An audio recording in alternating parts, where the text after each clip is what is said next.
up on my Twitch. Basically, I have my one phone with my actual Twitch account open, and I just have Discord on my main phone, so that way I can have chat up and, you know, still have Discord up and not completely kill my main phone. Yeah, well, you gotta do what you gotta do. Fun fact is I actually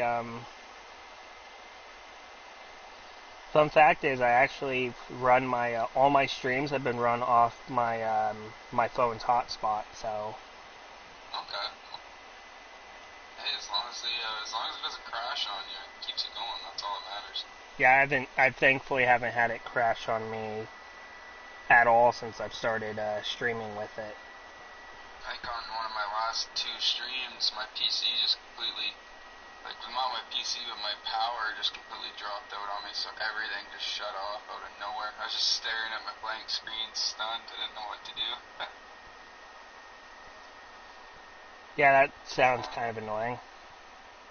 Yeah, as long as that's not happening, then you're good. Okay, posting the link now. Gonna wait a minute or two to make sure there are some. Like that you got relocation set to allowed, so you already have a team that's all the way like over in London, by the looks of it. Yep, London Black Knights. I was gonna go with the Dublin Shamrocks, but I did that with the stream team last year, and I kind of didn't want to do the same thing again. So. Okay, yeah, I love switching over to like going across the seas, go pick a different team. I did just realize I should probably go get my glasses on real quick. And my glasses are broken, so I don't really wear them all that often. You know, I'm going to be reading chat and stuff and then be able to see what I'm reading. See, it's broken on the side right here. It'll definitely help being able to read. I mean, reading's kind of overrated to be fair, but you know, people say I need to, so here we are. Yeah, I don't read nothing but chats. That's about it. Chats and news articles about football.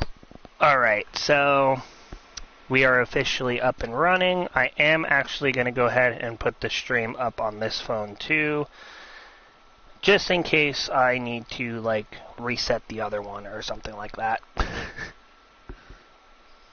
Sometimes it likes to make me have to restart the app again, and I don't want to miss any chats if I have to do that, so.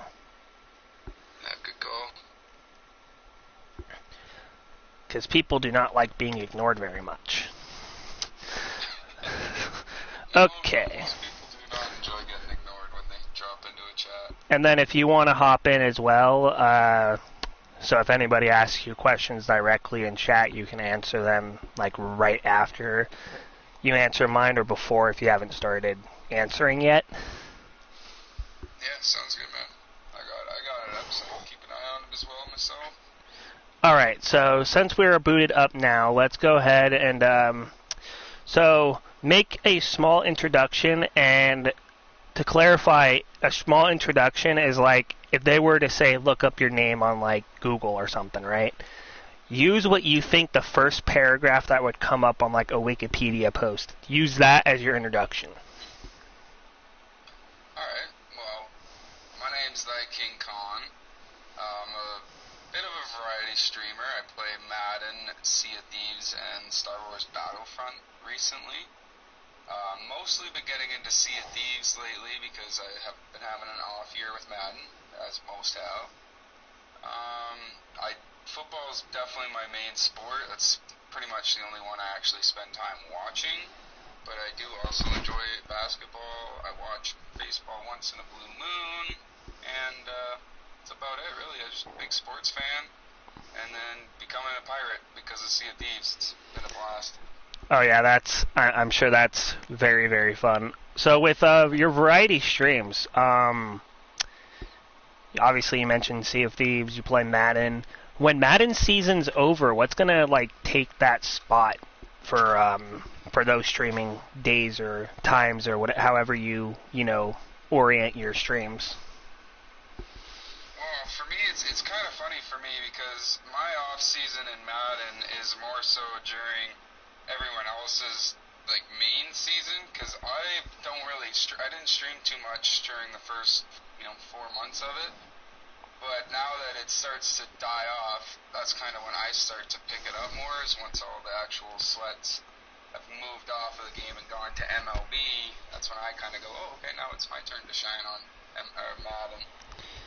Because in the start of the year, I was playing Sea of Thieves like pretty much every stream and was basically a Sea of Thieves streamer. But now that it's the summer season and gold tickets are coming back, that's when I start to really pick up Madden again and start playing it. I'll probably be streaming it a lot more in these next coming months. So, yeah. The opposite of a variety streamer is where I play the game in the dead season, and I play other games when it's all lively and everyone's playing it. Yeah, that's quite an interesting route for sure. Definitely a respectable one too. You're coming in when all the sweats leave, so that also I feel like, and you can probably agree with this, it lessens the chance at like rage quitting or getting mad at the game and stuff because you're not playing when literally everyone's playing. That's exactly it. I find I get a lot more mad at the game in the early months than now at this point. The game's, there's no competitive side to it where it's like, oh, I could go and enter a tournament and win a $250,000 prize pool, right? It's like, no, all that's over. Now all it is just kids playing Madden. It's win or lose. At the end of the day, it doesn't matter. That's fair enough. I have a, probably in the next few days, I'm going to be starting a Dwayne Haskins franchise career mode thingy. Want to try to win him a ring on Madden, so. That would be pretty cool. It's such a tragedy what happened. And then later tonight, after this interview and after dinner, I'm actually going to be playing this game right here.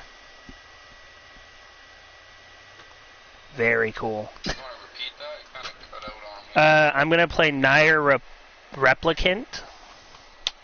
Oh, okay. Probably later tonight.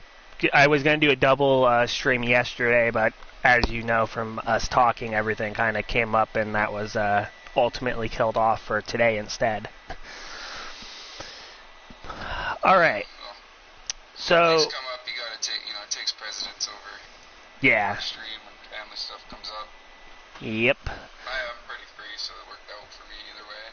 So, with a few questions about Madden, do you ever hop into the game just to get like your base team or whatever in the beginning, and then you wait to actually build your team until late, or how do you go about building it with when you like jump in? Throughout the year, I tend to keep my team up the best that I can. I'm not opposed to spending a little money on the game as much as I hate myself for it. But I do tend to play enough that I can keep my team up to snuff and at least be competitive. Cam Sutton just got a pick for us, so in comes Trevor Lawrence, whose season is not looking great. But defense is 13 and 18. We gotta get his TD to interception ratio back up there though.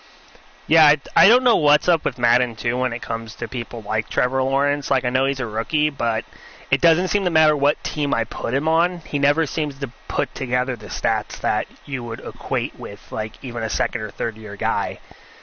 Yeah, I feel like that's kind of how his season played out though with Trevor Lawrence. He didn't have the season everyone thought he would come out and have this year. He was pre-draft. He was talked about as dethroning Herbert and Andrew Luck on all those records, and that's nowhere near what ended up happening. So. Yeah,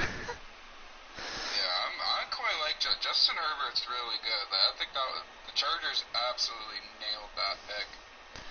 I agree too, and I was actually calling for him at pick 6 when we did the draft. When the hype was still tank for Tua and blah blah blah blah blah. I was like, we should get someone like Herbert, because this obviously they're not exactly the same, but I kind of compare Justin Herbert to Josh Allen in a way in terms of like build and how they play. Yeah, that's a good comparison. comparison, actually, and he's kind of turning out the same way Josh Allen did. Like, you know, it wasn't the number one rookie that everybody was like, oh yeah, he's the greatest, obviously the best. But then, you know, year 2 he improved, year 3 he's improving, and as long as he keeps improving at the steady rate that he is. Yeah, year 3 is going to be very year 3 is going to be very difficult because obviously, as you've noticed, the AFC West kind of became stacked on like both sides of the ball. So. Yeah, but I mean, at least all he can take from that is he's got a lot of good quarterbacks around him to learn from. Yep. There's one thing I've said it since, you know, the first season. One thing I kind of you know, feel like was a missed opportunity of sorts was getting to see like the Colts play the Chargers and having, you know, the Rivers and Herbert handshake at the end would have been something I would have liked to see, but unfortunately it was a little too late in terms of like how much he had left in the tank. Yeah, it was too bad seeing Luck retire as early as he did. He's quarterback, but he definitely took a beating, which is, you know, it's crazy. You know, you look at Andrew Luck and he retired because of the amount of beatdowns he took with getting sacked and everything. And then you have a guy like Russell Wilson who's been the most sacked quarterback since he started playing, and he's still 30. Well, keep in mind though, in defense of Andrew Luck on that one, Russell Wilson hasn't been injured all hell either. So. It's true. Yeah, Russ has been a little bit luckier with the injuries. Andrew Luck, I'm pretty sure when he retired, I think there was at least like 12 or 13 documented injuries he had dealt with, including a couple of concussions and like lacerations. Beat up man. His body did not work as well for him as you would hope. What's like super cool about Andrew Luck, though, in my opinion, is no matter who he plays and no matter like how the game goes, he was always a very like smiling, happy, like upbeat type of guy. Even mess with the people that sacked him too. I would love seeing like just clip bites of him where he would literally get tackled and like he would, you know, he'd immediately be like, oh, nice tackle, dude, like great hit, like he would give you credit immediately. Like he loved the game of football. That's why it was sad to see him go, is because you knew how much he loved football, and then seeing Colts fans booing him, and it's like, oh, come on. Like, that's I don't know if you watch him. But a guy named Urinating Tree, I don't know if you've heard of him. No. But he does like weekly like sports ball. He talks about whatever sports are going on, and with football he does it every single week. But like when it's baseball or something, it's very difficult for him to do that, so he just does mid-season and stuff like that. But like he did like an Indianapolis Colts where he did like the team, and the first time he did it was before Andrew Luck retired, and then he revisited it when Andrew Luck retired. And his line, I feel like, very much is like something that you have to think about from the side of Andrew Luck himself. Is his last memory of the team is getting booed off the field in the preseason because he retired on them. Yeah. And that doesn't happen. That doesn't happen if it's like Tom Brady, Phillip Rivers, Ben Roethlisberger. It doesn't happen to any of those guys, but because Andrew Luck was injured to shit, I guess it could happen to him. Yeah, it was. I don't like how they did that. I think, you know, it's. The more you look at it, it's like, you know what? Well, you kind of deserve what you have now, going from, you know, your quarterback carousel where they just had Carson Wentz and he did no good for him. It's like, you know, you kind of don't deserve a good. Ooh, interception by. You booed him out the door. Interception by Asante Samuel Jr. there. Again? Oh, let's go. Defense has come to play. Offense just needs to get it rolling. Asante got this one, and then Cameron Sutton got the first one. So. That might be some upgrades for them after the game. Yep, and then, come on, Lawrence, you gotta pull it together here, buddy. Yeah, no telling. Trevor needs to do something here, so it's not it's gonna end up being a 6-3 game at this rate. Yeah, well, he's motioning Najee Harris out, so that could. Nope, he doesn't go to him. That's almost a first down, though. Okay, so just to clarify to me who your favorite team is, because I actually I think you and I have never actually had like a full-on conversation like anywhere, so there's not much I actually know about you, which is why this interview was something I wanted to do. Yeah, fair enough. My favorite team is the Seattle Seahawks. That's no matter what, that's who I'm cheering for. But I do like the Kansas City Chiefs as well. I picked them all the way back. I always said I wanted a NFC, AFC team, and I chose the Chiefs back when it was Jamal Charles, and he was my favorite running back, right? So I quite liked him. So I've been a fan ever since him and Alex Smith days, and then seeing Alex Smith's leg injury was probably one of the grossest things I've ever seen in football. Especially when you see fans on, like, YouTube that were fucking celebrating it. Like, what the fuck? Yeah. It's a sport, guys. It's not that serious. Yeah, no doubt. But that's my two favorites, because, I mean, I don't hate any teams out there, but I am a fan of the Seahawks, number one, through everything. That was a bad pass. AFC team, and then there's a few others out there that I'm not opposed to cheering for, but it's always going to be Seahawks number one. That wasn't a good pass. That if he didn't have to come back for that, that would have been a first down. Okay, we got 3 though. Okay, we're punting on the 30-yard. Oh, that's a field goal. That's a field goal. Yeah, Trevor threw. I think Trevor threw to Pat Fryermuth, but he underthrew it, so Fryermuth had to come back for it. And yeah, it just didn't work out. But at least we scored something. This should not be as close as it is, though. Though should be a blowout by the end. They call it trap game for a reason, though. So okay, so my favorite teams are Chargers number 1, and then the next 2 are specifically because of my grandfather and my mom, both of which are in the afterlife now. But Cowboys for my grandpa, he was always a Cowboys fan, and then Packers for my mom. So okay. So on one hand, I'm like, for like Aaron Rodgers' situation, I was really kind of hoping he left, not to go to like Denver or anything like that, but I would like to see what they do with Jordan Love, and now I feel like with the extension he's not going to really get an opportunity there, and he's probably just going to be a backup wherever he ends up going. It would have been interesting to see Green Bay without Aaron Rodgers, just because they went from having Brett Favre to Aaron Rodgers, so two of the greatest quarterbacks out there. So then they would have gone to, like you said, they would have gone to Jordan Love. Like it would have been interesting to see how that played out for him. And I honestly Most thought definitely. that Aaron Rodgers was going to be the quarterback in Denver, just based off how Denver's gone about getting quarterbacks and how they got Peyton Manning towards the end of his career. I figured for sure that they would go for Aaron Rodgers towards the end of his. But hey, I guess they wanted my quarterback instead. Okay, so interesting question for you. Obviously, this is something that's a big debate and big talking point right now. But what do you think the deal is going to be with Baker Mayfield? Baker Mayfield, he is in one heck of a weird situation because I have never seen a quarterback that is more than capable of starting for an NFL team have absolutely zero interest in him. Like, it seems like there's genuinely no teams out there that actually want him on their team.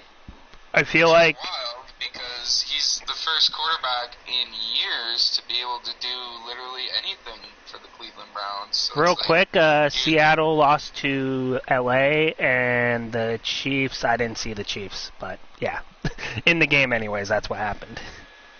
Okay. So that kind of sucks. Seattle lost to the Rams. We always lose to the Rams now, it seems. Well, when you have a fucking... Jeff Fisher Rams where we just dominate them. And then Sean McVay came in and he's just slapping your entire team gets slapped around. Broke my heart. It's ruined ruins all my dreams because now I just know if we're playing the Rams, we're probably going to lose. Okay, so Baker Mayfield, I feel like the one key thing is everyone's going to look at this season and like last season and all that, how he got carried by a run game. This season, I feel like they need to at least give him some benefit of the doubt since he was playing with that fucked up shoulder of his. And like people gave Cam really made him playing through that hurt him more than it would have just sitting out, because if he would have sat out and came back healthy, he might have looked good again. Yeah. Like, he didn't look terrible before the injury, but then he got that shoulder injury and he just kind of became terrible. Though I can kind of see Is him playing with that injury, and I think that's hurt his stock value a lot. I wouldn't be opposed to him in a Seahawks jersey, but it would have to be for the veterans minimum for sure. So let's talk a little bit. Paying him money or sending away draft picks to get him on our team. Let's talk about your new quarterback right now, Drew Lock. Obviously, he was tossed in as part of the trade to send Russell Wilson over to Denver. And you guys did get Noah Fant, too, if I remember correctly, and Shelby Harris. Yep. Shelby Harris, I think, is a good piece for your defense, and I do think Noah Fant's quality tight end. But Drew Lock is obviously a big question mark. So, what does he have to do? What does he have to do this season specifically that he can prove that he can, remain the starter of this team? Obviously, don't be weird and say, make the Super Bowl or make the NFC Championship game, because I doubt that's happening. But what would he have to do as the individual to keep a starting role there?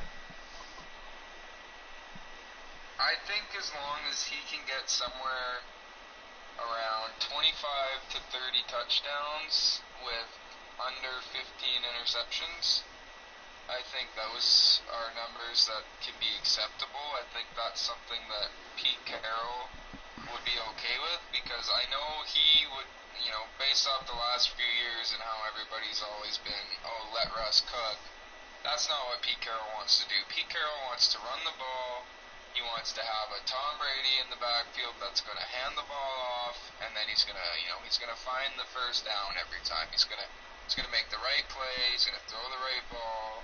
Not going to try and extend the play for 20 seconds to try and get that 40-yard bomb. He wants some. So as long as Drew Lock could come in there, not make any major mistakes that cost us games, and just be a game manager, I think that's all that Pete Carroll's really looking for. And I think as long as we can keep our running backs healthy and have a good running game, then I think we can do all right with Drew Lock just being a game manager. As long as he's not out there trying to do the most, I definitely can agree with that. Now, without doing favoritism, i.e., you can't say Wilson and you can't say Drew Lock, which quarterback on a new team do you think will play the best this coming season?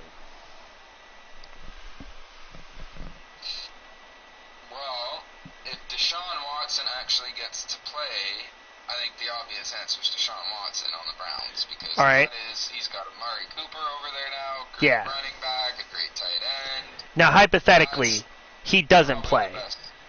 Hypothetically, he doesn't play. Then who has the best shot at having the best year?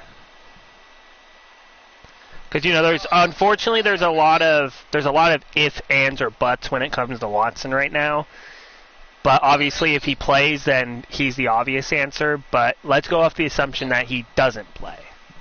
If he doesn't, I'm gonna go with the road less traveled, and I am gonna say that Mitchell Trubisky on the Steelers will have the best season. That's an interesting option for sure. Steelers under Mike Tomlin, I have yet to see them go below 500. They haven't gone below 500 since I think. Yeah, Tomlin hasn't gone below 500 yet. The other thing so Mike Tomlin's a great coach. Mitchell Trubisky under Matt Nagy made it to the playoffs, and Matt Nagy is a terrible coach. Matt Nagy's right up there with fucking Anthony Lynn for being just absolutely god-awful. Just terrible, right? And so, if Mitchell Trubisky with a not a great team, a terrible coach, can drag them to the playoffs in a division with Aaron Rodgers and his Packers, I feel like he can take a team that has been consistently middle of the pack or better I think he can take that squad to the playoffs at least. Like, I think he can do it. So I think Mitchell Trubisky will probably have the best season out of all the quarterbacks that changed, other than, Deshaun and. Want to hear my? I'm hoping Wilson and the Denver Broncos have a terrible season. Who do I think is going to have the best season? I'm going to go with Marcus Mariota. Yeah, okay, that's a good one. I feel like he has. He's an Atlanta Falcon now. Ooh, he's a Falcon. Okay. I mean, they have Kyle Pitts. They have decent halfbacks. The thing is, they don't really have any receivers. So yeah, they need Ridley to come back. We need to see where they draft their players and all that stuff, and then I can, say a little bit more confidently Marcus Mariota. But we saw him a little bit off and on with the Raiders when Derek Carr got injured or whatever. He didn't play bad those years, and I felt like his years in Tennessee weren't really that terrible either. But obviously Ryan Tannehill came along, and that last season he was there, unfortunately, was his worst, so they replaced him. But I do feel like if the Falcons do the right moves in the draft, I feel like he'll have the best chance at having a pretty good season. That's a good point. Like, I completely forgot about that. I mean, just with having Kyle Pitts alone, that guy, Kyle Pitts is a freak. And they still have Cordero Patterson, so that's going to be huge for them too as well. So all you got to do is find a decent enough receiver in the draft, or two of them, and maybe find an O-lineman or something to help protect them a little bit, and then get some key players on defense with the rest of them. And I feel like, obviously no one else is going to win that division but the, Buccaneers, unfortunately. But I feel like they can compete for a wild card spot if they make the right moves, because the NFC is super weak. NFC's wide open. It's going to be an interesting, it's so wide open that the Seahawks still have... Hell, you can't even say Green Bay's for sure win in the North, because Rodgers doesn't have anybody to throw to now. So, yeah, exactly. If Aaron Rodgers... Interesting, because they do keep Aaron Rodgers, but he has... But at what cost? He had nothing to throw to last year. He really has nothing to throw to without Devontae Adams. You don't have Devontae Adams. You don't have Marquez Scantling. Your top two receivers are Allen Lazard, who, obviously, no disrespect, he's not a bad player. He's just not a number one. And you have a skeleton of a fucking career in Randall Cobb. Those are your top two guys. Yeah, don't forget that Aaron Rodgers is aging. Now, if Aaron Rodgers puts up even close to similar stats than he did the last two seasons, or even the last season that he was fully healthy for other than these past two seasons, if he puts up numbers even close to that, and the Packers still win that division, I think that solidifies him as the best quarterback in the league right now. Yep. Oh, as by far, said that he's the most talented, but he will never be remembered as the most successful. For sure the most talented, but never the most successful. Because if you look at it, Patrick Mahomes is obviously called one, the best right now, but he has a very prove-it year coming up, too. Yeah, he really does. He hasn't been the greatest the last couple of years, that's to say the least. And you lose Tyreek Hill, so... Incredible, he normally is. Your Legion of Zoom's gone, and you replace them with Scantling and Juju Smith, so... I mean, that's definitely a downgrade from who you had before. Definitely a slight downgrade in their Chiefs wide receiver room, that's for sure. Now, out of the top three quarterbacks, which everyone's obviously going to put, Brady, Mahomes, and Rodgers up there as the top three in whatever order, the only one that really can solidify being the best out of those three currently playing is Aaron Rodgers, because of the quality of his offense versus theirs. Yep. Oh, yeah. If he even gets a second or third seed with this team, I think that closes the book on it. I think he's the best to play right now, because he just has so little weapons right now. I think Josh Allen, if he can get his team to the actual Super Bowl this year, then I think Josh Allen finally deserves to be in that conversation. But he has to get him over the hump because even though it wasn't his fault that they didn't make it, it was the defense's fault because they couldn't get a stop. They still got stopped. Their offense still got stopped that game. They did not score every single time they touched the football, which, you know what, and maybe if they'd have done that, they wouldn't have been in the overtime situation. Let's talk about Josh Allen for a minute, since you obviously had brought him to the forefront here. Yeah. One thing that game that he played against the Chiefs does prove is he is one of the most competitive quarterbacks in the NFL. And he's definitely one of the ones with the biggest hearts in the NFL in terms of constantly fighting. Oh yeah, he's never. Oh, we got another pick on defense. That was Asante Samuel for a second time. Just snatching him up out there. Oh, that was an overthrow by a fucking mile. No, underthrow by a mile actually. And he ran into his own guy too when he got it. That's funny.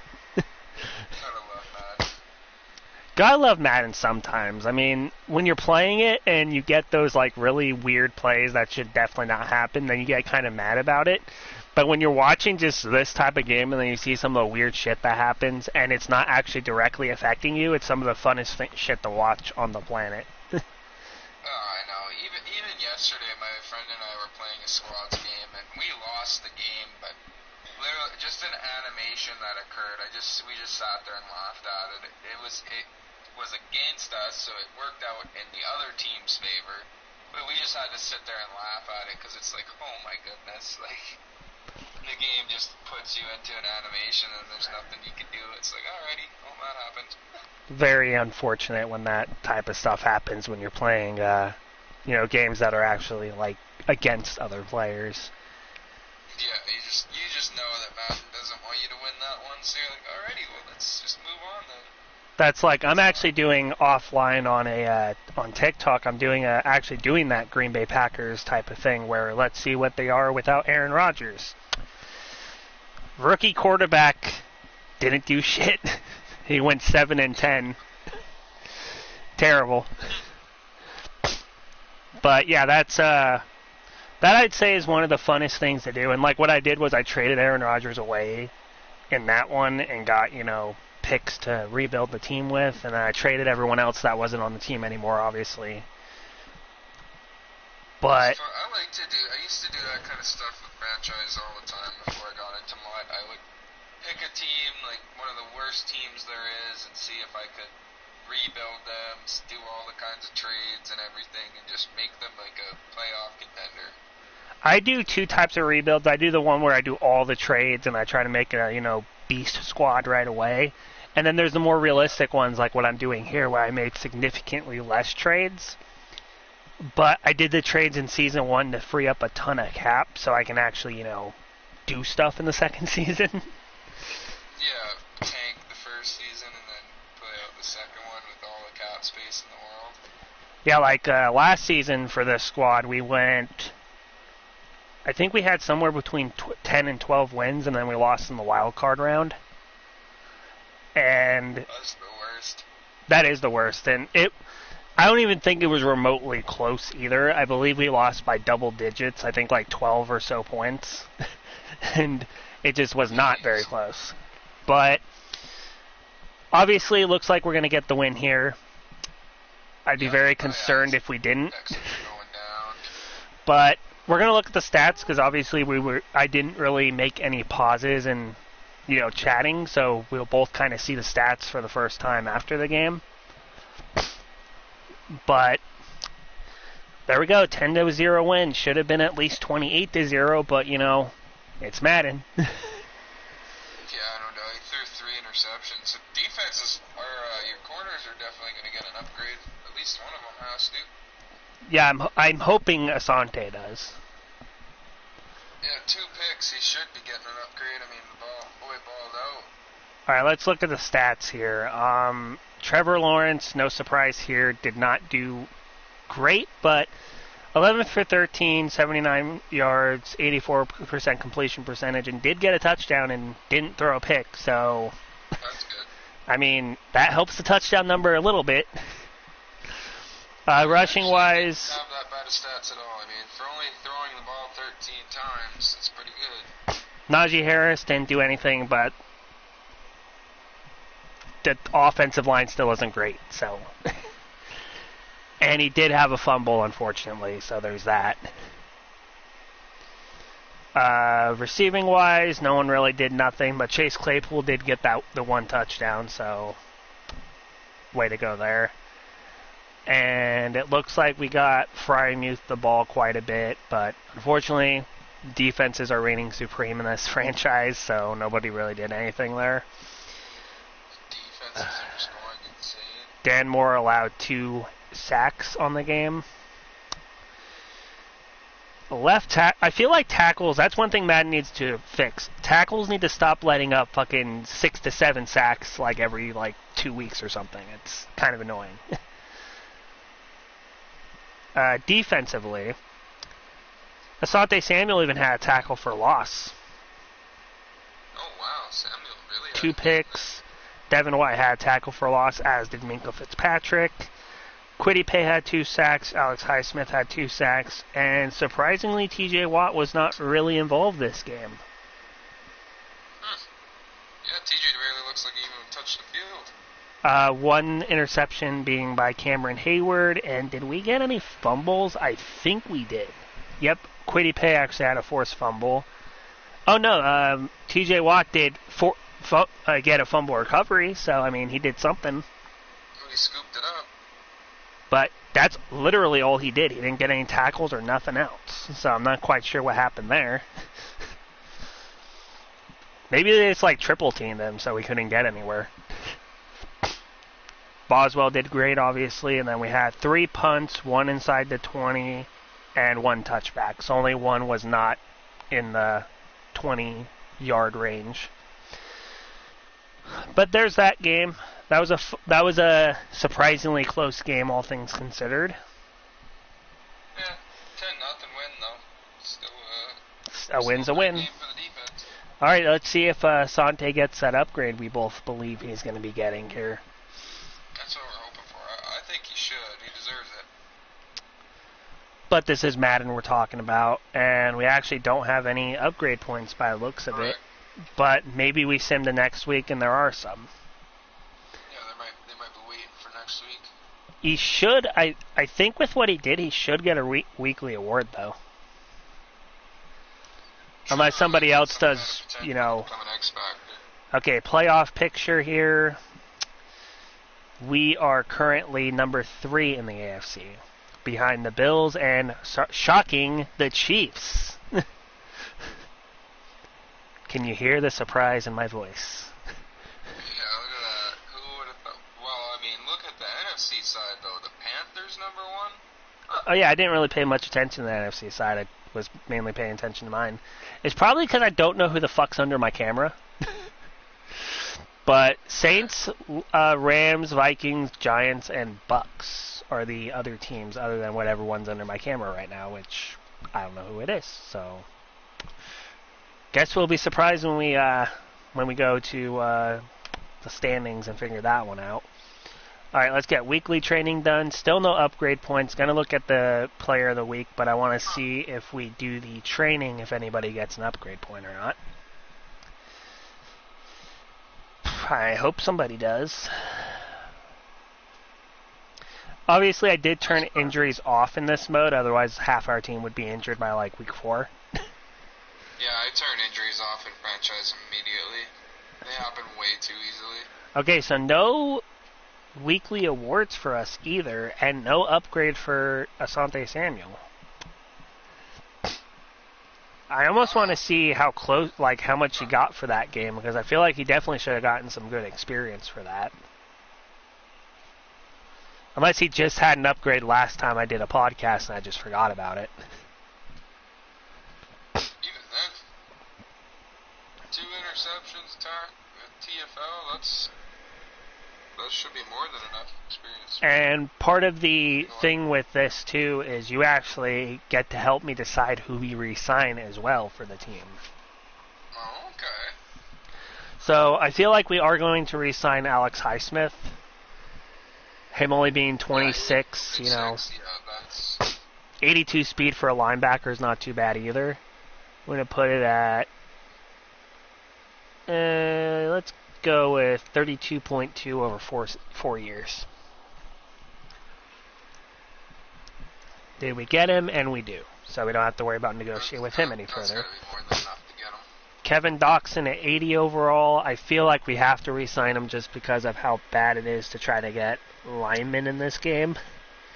How old is he? He's 26. Yep, that's 2 a good years, 16.8 mil.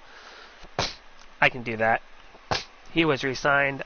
Trevor Steele, he's a 76. He's normal dev, 26 years old. Does have 90 strength, so... Yeah, the 90 strength is nice. I'd offer him, like...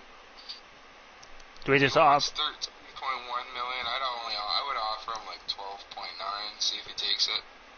Maybe bump this down to 3 and put that into maybe the signing bonus instead. Yeah. There we go. Let's see if he accepts that. And he does accept it. There you go. Boom. Forrest Lamp, I think I'm gonna offer Forrest Lamp just his base offer, 3.4 mil. He's 29, so he'll leave us probably the season after next. Or actually, I don't know when linemen regress, so I'm just gonna save him for the end of the season. Taco Charlton, I will not re-sign. No, I find they must have made him worse. In the last couple years, like in Madden 20 and Madden 21, Taco Charlton was... he only has 78 speed and stuff now, so... Yeah, he's 28 now. Back when he was like 26, 25, 26, he was a really good card to have. So, we're definitely going to get rid of the rest of these guys because I just don't feel like we need to keep them with who we have currently. We're saving Boswell to see how far he drops, and then we're saving Forrest Lamp for the same reason. So, we got to wait to see what Madden does to their ratings before we re-sign them. See how big the fall-off they have. And let's do a real quick look here at Asante Samuel and see if he did have a recent upgrade, and that's why he didn't get one now. He definitely should have, and if he's really close to one, I'll probably just go ahead and force an upgrade and just put like a couple points in the different... Okay, no, he did just have one recently. Let me see how much... Just recently got upgrade then? Yeah, he's about halfway up, and last week... Yeah, he earned... Looks like nearly 2,000. No, yeah, 1862 last week. So he made basically half of his bar just from last week's performance. Damn. So probably about 3 or 4 weeks ago, I assume he had an upgrade.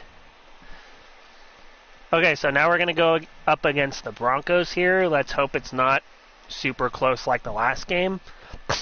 While we're waiting for this to start, who is your current starting quarterback in Mutt right now? I've currently gone back to Russell Wilson. I've been jumping back and forth between Joe Namath and Russell Wilson. Joe Namath I like because he has his Gunslinger Hot Rod Master is cheaper and his Slinger 1 release is a little bit faster. Alright. I recently switched to a 25-25 Seahawks Patriots team, so I had to go back to Russell Wilson as my quarterback to make it work. Alright, makes sense. Obviously, this account I'm running more of a Cardinals theme team at the moment, because that's the theme team pack I bought, so no surprise should be what my team consists of right now. On the main account, I'm still running a Chargers theme team. I gotta get back on there and start grinding some coins again, though, because I have a lot of players I need to get. I'm pretty sure Justin Herbert has a really nice card, too, right now, so it's actually not a bad team to use. And then on a team, on my third account, like this one's my streaming, then I have my main one that was my streaming, but now isn't. On the third team, I did the up and atom / Luch approach where I just buy pro fantasy packs. I'm sitting at a 91 overall team right now, and I played the free agency solos, and I forgot I could pick them, but I'm running Marcus Mariota now because I had his power up and I had all the training to get him all the way up. So, but yeah, Marcus Mariota. I switched from the QB room for my team went from like I had Aaron Rodgers just after Justin Fields, who was just after somebody else, and I had Lamar after Justin Fields. And then I went from Justin Fields to Josh Allen, and I went from Josh Allen to Marcus Mariota. Yeah, this year for me was quite a bit of a quarterback carousel. Like, I couldn't even name all the quarterbacks I used at the start of the year. I switched back and forth between quarterbacks so many different times.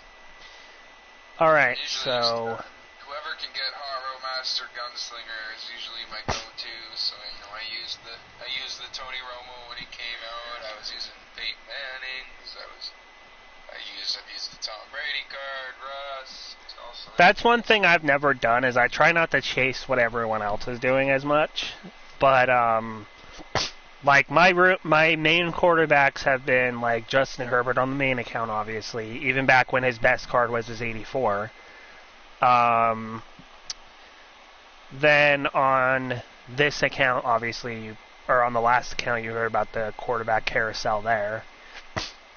On this account, I had Joe Burrow, and his best card was that 82 or 86 or whatever the fuck it was. And then the 97 Joe Burrow, and he's quite nice. I don't mind that card at all.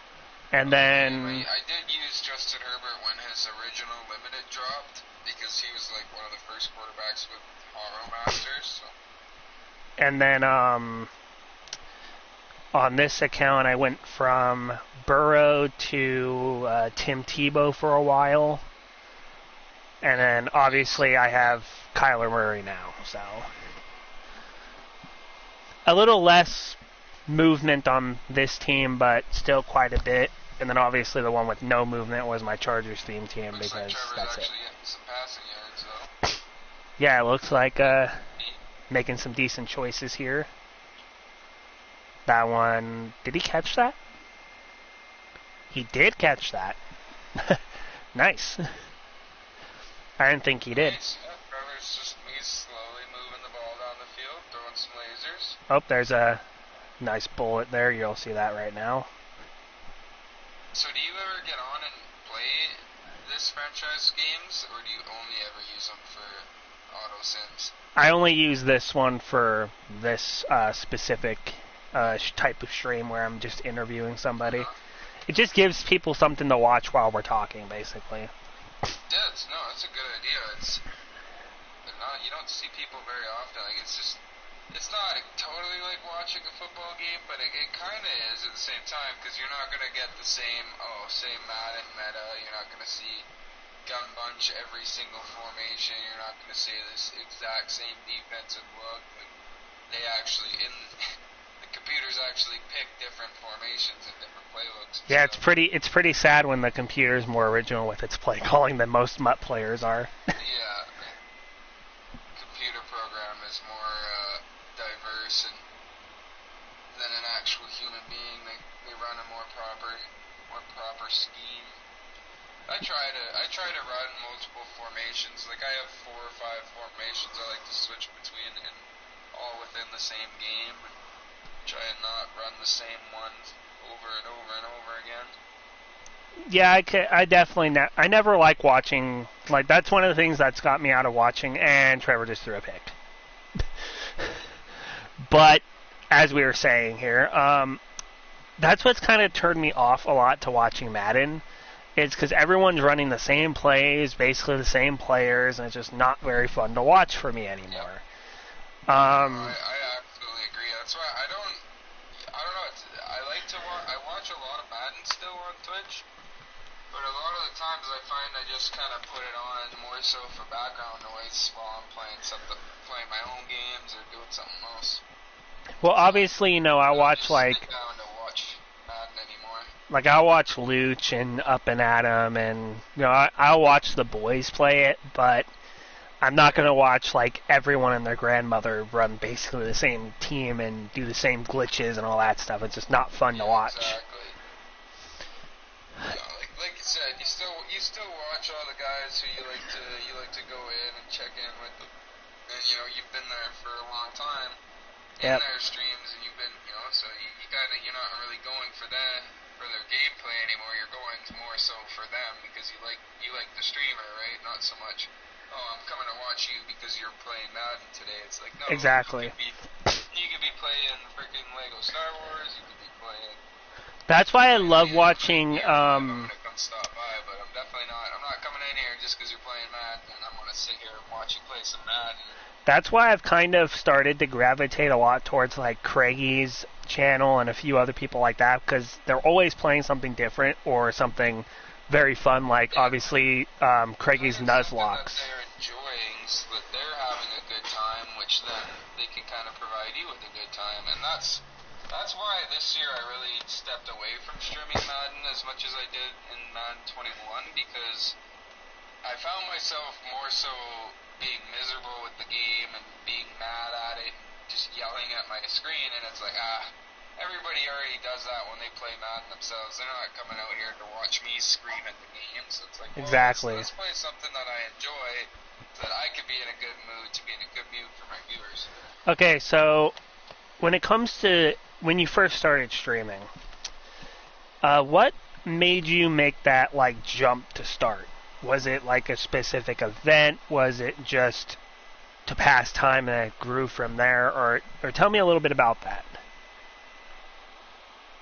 For me, what got me into streaming was just the fact that, I watched guys like Mazomatic and just, a lot of the Madden streamers out there, I would watch them, and it's like, well, they're not doing anything very much different from what I do when I play video games, outside of the fact that they're actually turning on the camera and they're starting their stream. So I was like, well, why the heck don't I start doing this? Because I'm already sitting here playing video games all the time. So why don't I, kind of join the fun and get live, go streaming, and start to have the experiences that I get to have as a viewer. But this time, instead of being a viewer, I'll be the streamer on the other side of it. You'll be the talking head, so to speak. I haven't looked back since. I mean, I got jumped into it around the same time 90% of the community did. That obviously being, COVID happened, and so everyone kind of just jumped on it. Yeah, COVID definitely was a big help for, I feel, a lot of people to make the jump where it's like, well, I'm stuck at home. I'm playing video games, and it is a way of making some form of income, even if that's not the original or the main reason for it. It is still a thing where I can make some income from it, so why don't I? But for me, it's just, I enjoy it the most, just being able to get out there and try and put a smile on someone's face. If you can do that, then why wouldn't you, right? True. My main reason for streaming wasn't just for that, but like the first month or so I was on. I've always been a variety streamer. Let me just get that out of the way first and foremost. I never have felt committed to one specific game. The most committed I've been to things is like if I'm playing Madden, I had my stream team before, and then obviously I'm doing the podcast, and then this kind of came to fruition with that.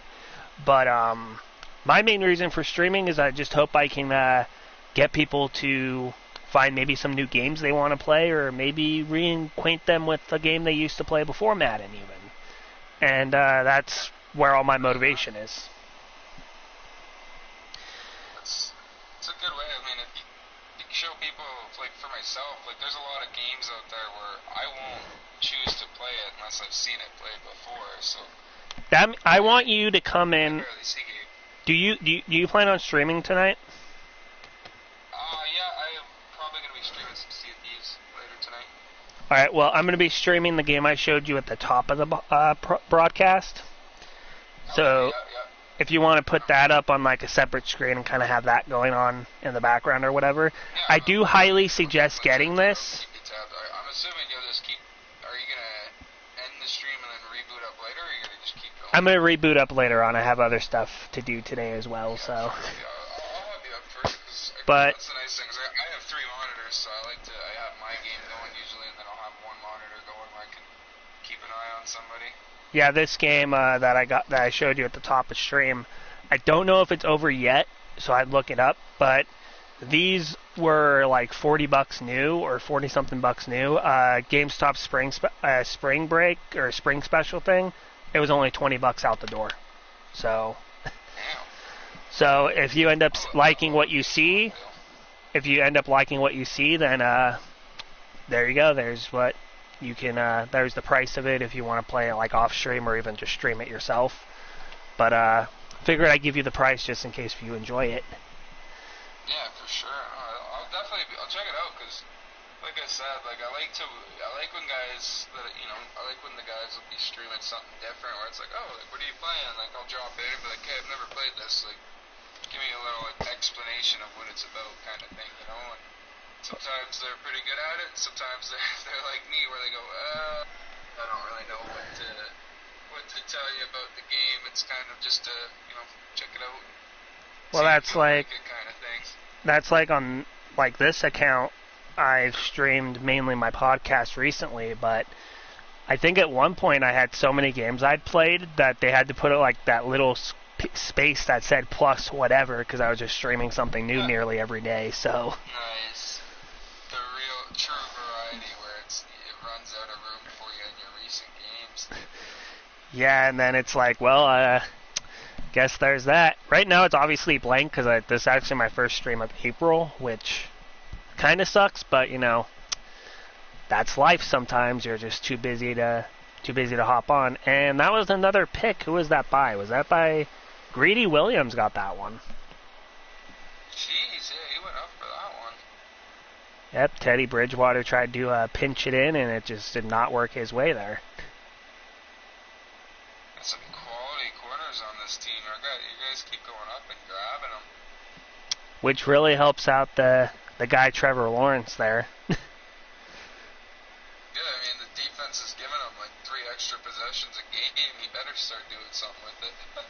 Yeah, if he doesn't start, I'm probably going to have to draft somebody else or send him to another team and grab somebody else that I think can do what I need him to do. As long as y'all keep winning, there's no need to get rid of him, but you definitely want him to do some improvements. With that being said, if I can put together a deal and get like my guy Herbert or something like that on the team, I don't know. That'll be a little bit too enticing. Guys that you like are your favorite players. Why wouldn't you, right? I haven't even tried to trade for Herbert, and maybe after this one, if he doesn't end up doing a little bit more than he's already done, because he has a touchdown, he has a pick, and he has roughly 100-something yards on the day right now. So you might be able to sneak, steal Herbert away from the Chargers. As long as Trevor can keep improving, maybe you send Trevor in one set piece, maybe a little pick or something. Maybe I send them. Maybe I send them like my 4th string corner or something along with Trevor, and maybe that'll work depending on what their corner room looks like. Exactly. My favorite thing that I used to do is I would go and sign free agents, and then trade those free agents to other teams for draft picks or something like that. That's actually on draft pick, and they would accept it, and then you could just build up this massive stockpile of trades. On my Green Bay rebuild, that's what I actually did. I went ahead, got some free agents, got some picks, then bundled those picks together to get the first round back that I traded for the last season to trade up to get the quarterback I wanted. And what I did was I traded up to the first round, and then I sent my first round, and I think I signed the now, God knows what's going to happen to him, but I sent my first Henry Ruggs and something else over to the Bengals to snag Jamar Chase from them.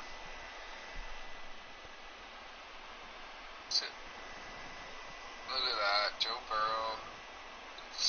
Joe Shiesty. Shiesty. Look at these guys out to lunch getting 311 yards. Lamar Jackson with 4 Look at Justin Fields, though. Meanwhile, Trevor Lawrence can't do anything. Justin Fields is balling out. Whoever sees are we just cursed? Well, at least Aaron Rodgers is sucking dick on this game too. So I mean. Oh At least there's that. At least Jimmy fucking Garoppolo's even playing better than Trevor. What the hell? He's not even that good. Trevor Lawrence really needs to step up his gameplay for you. Yeah.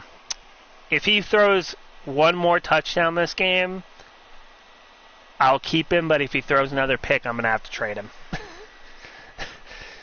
the standard.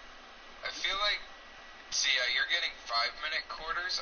I have a feeling like when you do that, like the computers, when they sim their games, they are giving them 10-minute or 15-minute quarters. I'm gonna have to check that because I thought that when you set the number on yours, that's the same for everybody.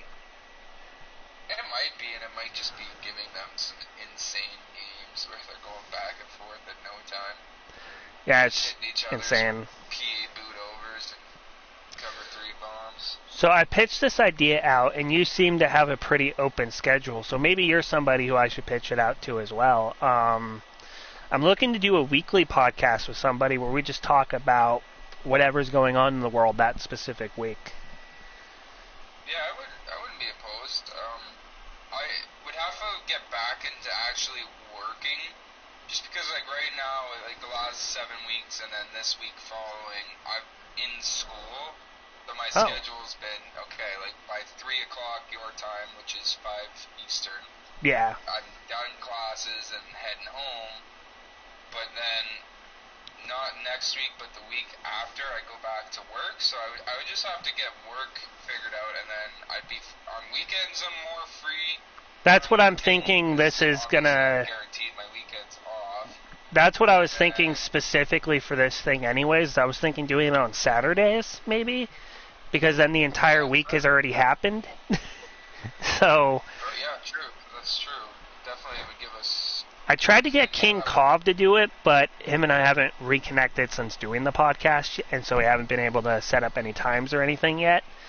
But, yeah, I've just been trying to find somebody I can bring in for, like, weekly, even if it's, like, maybe I can let you know what I'm thinking about talking about. If it's not something you're very acquainted with, I can switch things out with stuff that you and I both know a little bit better. Yeah, no, for sure. I mean, we could definitely set something where we can, start talking about it and see what we can figure out. Set up some times that work for each other. And Trevor Lawrence was almost. I'd not be opposed to doing something on Saturdays like that too. Trevor Usually Lawrence. My Saturdays are just spent recovering from the night before, where I spend almost every Friday night at Iron Manny's Red Cup Roundtable. We all get together and just have a night of bullshitting and playing games and drinking. So usually my Saturdays are just spent as a hungover mess, but I mean, hey, if I got something to be awake for and ready to go for in the afternoon, I wouldn't be against that. There's no reason to not waste my Saturdays every time. Alright, that sounds like something that I think we can definitely try to talk more about. Maybe when we're done with this stream, we can chat a little bit afterwards and figure out some details. But, PS2 almost picked off Trevor Lawrence on the play before last, so that almost ended his tenure here. Almost got him traded instantly on the trade block. Instantly on the trade block. The game's not even over, and I already threw him up on the trade block. Already taking calls. Pull what was it, a Mike Davis or something like that? The guy on the Bills that quit halfway through the game. Yeah.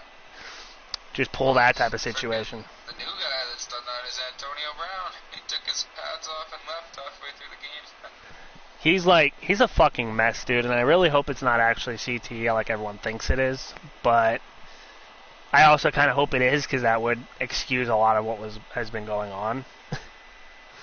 But we're not going to know that until he's dead, so.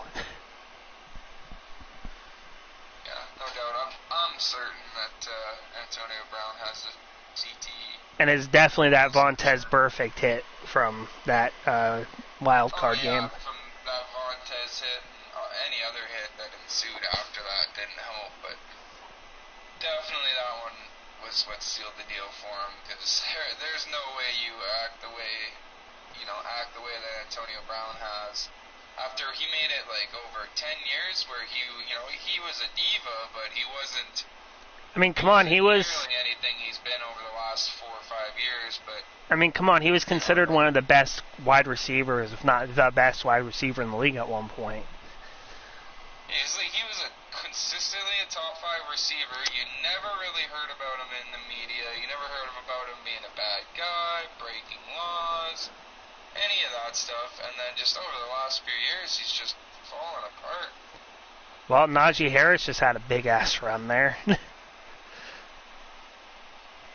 That was very needed with how the offense was moving the ball. I think he shoved off PS2 on that, too. Look at Najee just breaking tackles out here. See, that guarantees us 3 points unless... I was going to say unless we shank it, but Boswell doesn't suck in the game, so... If he misses from here, he would be immediately cut. And there goes Najee again. Just cut him. Yeah, you're not even going to trade him. You just cut him. Just cut him, then I can just toss somebody like a 4th-round pick or something and take their kicker. It's looking like Najee's going to get a touchdown here. They are feeding him the football. Where the fuck was that going, Trevor? Oof. I can't... He's looking at his tight end there on the out route. Was he hit on that play? Taking a play from Seattle's playbook here, passing on the goal line. Oh, there we go, hand it off. And he's in? Yep. He's in. That might have just sealed the game, but Trevor Lawrence's future is still up in the air right now. He's not doing great, but he hasn't thrown his interception yet. That's good. Yeah, we'll debate keeping him. We'll look at the stat. We'll see how Herbert's doing this season too, just to see if we're actually getting an upgrade or not. It doesn't hurt. Is there do you have the trade deadline on in this franchise? I think I turned that off just because I knew at some point after the trade deadline, like, we could have started fast but then lost like 6 in a row. And if I want to like nuke my core for whatever reason, or if I want to get rid of like a depth player and maybe trade for somebody that can help us maybe bounce back, it gives me that option too. So you might be able to offer up what's his name for Justin Herbert. Yeah, who knows? It might even be something I can do straight up. Because I mean, I wouldn't not recommend trading Trevor Lawrence and like a 2nd-round pick for Justin Herbert. Yeah, especially because like you saw his stats at the beginning of last game. He just isn't playing that well this season. Justin Herbert's just better, anyways. We've been winning because of our defense. He hasn't been getting us wins. Yeah, your defense has been stout. Like, they are all over the field. Yeah, and that's something. It's very hard to build a defense like that. Like, obviously with the Steelers, I didn't really have to do that much work on it. But, like, if I would have started with any other team, then this team would not be winning very many games. The Seahawks and their terrible defense. Yeah, if I had the Seahawks, I would probably maybe win 7 games, like, max, maybe, with how bad the defense is. The Seahawks defense is tough. If I rebuild the Seahawks ever, first thing I'm doing is getting rid of the horrible contract of Jamal Adams. That's the first thing I'm doing. Yeah, that's what I was going to say. Like, if I might actually, now I'm tempted to do it one of these days, just go on to that Seattle team, and I would trade away Russ, I would trade away Jamal. If you should just download, all the big contracts. You should just download the Madden 23 roster that somebody adjusted on here so it, is realistic. And just sim to the end of the season, add a year to everybody's contract that you know is going to be there another year, and then start your rebuild there. Yeah, it's not a bad idea. Franchise could be a good mode. You just have to know what you're doing in it. Most definitely, and you definitely don't want to make it to where it's not very fun to watch. Like, that's one of the reasons why I kind of like doing this watching thing for this, is because if I was controlling it, I'd probably be making more sacks and getting more turnovers and throwing more touchdowns and stuff, and everything would be a blowout, so it wouldn't be worth watching. Or it'll be rage-inducing, and I wouldn't want to play it. It's one of those two directions. Rage-inducing, more than likely, yeah. Like, all Madden... Anything that has to do with Madden is very likely But hey, people sometimes like watching people rage at the game, so, sometimes if that's the type of thing you want to do, you can, but oh, there's another pick, and that probably just sealed the game right there. Right, like, I used to be a fan of that, like, let's say a fan, but I used to like watching that kind of Madden content where, like with guys like Mazomatic, where, he gets mad at the game, but it's kind of in a funny way, and so I enjoy it. But there's literally been times where I'll pop into somebody's stream, and then, no names need to be named, because I'm guilty of it myself, but you'll pop into a stream, and you'll say, like, hey, what's up, man, how's your day going? And they're just in the middle of an absolute rant, or they're just raging out of their minds at the game, and they're just like, they're just so upset with the game, just getting so upset with it, and you're just like, yeah, this is not the mood. I'm not trying to be in this mood today, so I just immediately leave. It's like, man, I feel bad that you're having a bad time, but I'm not gonna sit here and watch you have a bad time. Well, it's like rating somebody, right? You want to send your people to someone that's entertaining and will actually pay attention to them, not be so focused on being mad at the game that they just don't say anything. Yeah, you're just like, man, like, you just got rated, or somebody's trying, like, I'm trying to talk to you about something else, trying to just see how your day's going, whatever, and you're sitting here yelling at your video game. Like, that's why I said I'm guilty of it. I know for a fact I've done it, where people have probably come into my stream first time ever, and all they see is me yelling at a game, and it's like, well, I'm not watching him, and they move on, right? So that's why I've become more of the Sea of Thieves and Star Wars. Is why I like to play those a little bit more. I don't get mad. I don't get mad at it. Like, I've played over 1,000 hours of Sea of Thieves, and I've said to my buddy, like, it's probably less than 50 hours that, like, I've spent upset with the game, not having a good time. Like, the rest of the time I'm usually in a pretty decent mood, and I feel like when I'm in a decent mood, more people are inclined to watch me. So, quick synopsis of what's happened as you watch TJ Watt take down Teddy Bridgewater there. Jerome Baker got a pick, then we did nothing, went for it on 4th and inches, and didn't get it, and here we are. But, the defense is just... Another sack, there we go. Getting a lot of sacks, so that's good for the defensive line. Most definitely. And ball's up. Ooh. Nice play there. I know you're a little bit behind, but yeah, there's that nice play I just spoke of. Come on, 4th and 11, and they're going for it? Oh yeah, game's over. Yeah, game's basically over there. Come on, ending interception. Ooh, and we get the interception to end the game.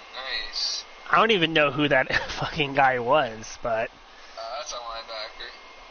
I know Jerome just got that pick. pick. That looked like Devin White. Yeah, I feel like that was Devin, because I think 42 was Jerome, I think. So let's take a look at the stats though, because I could be wrong.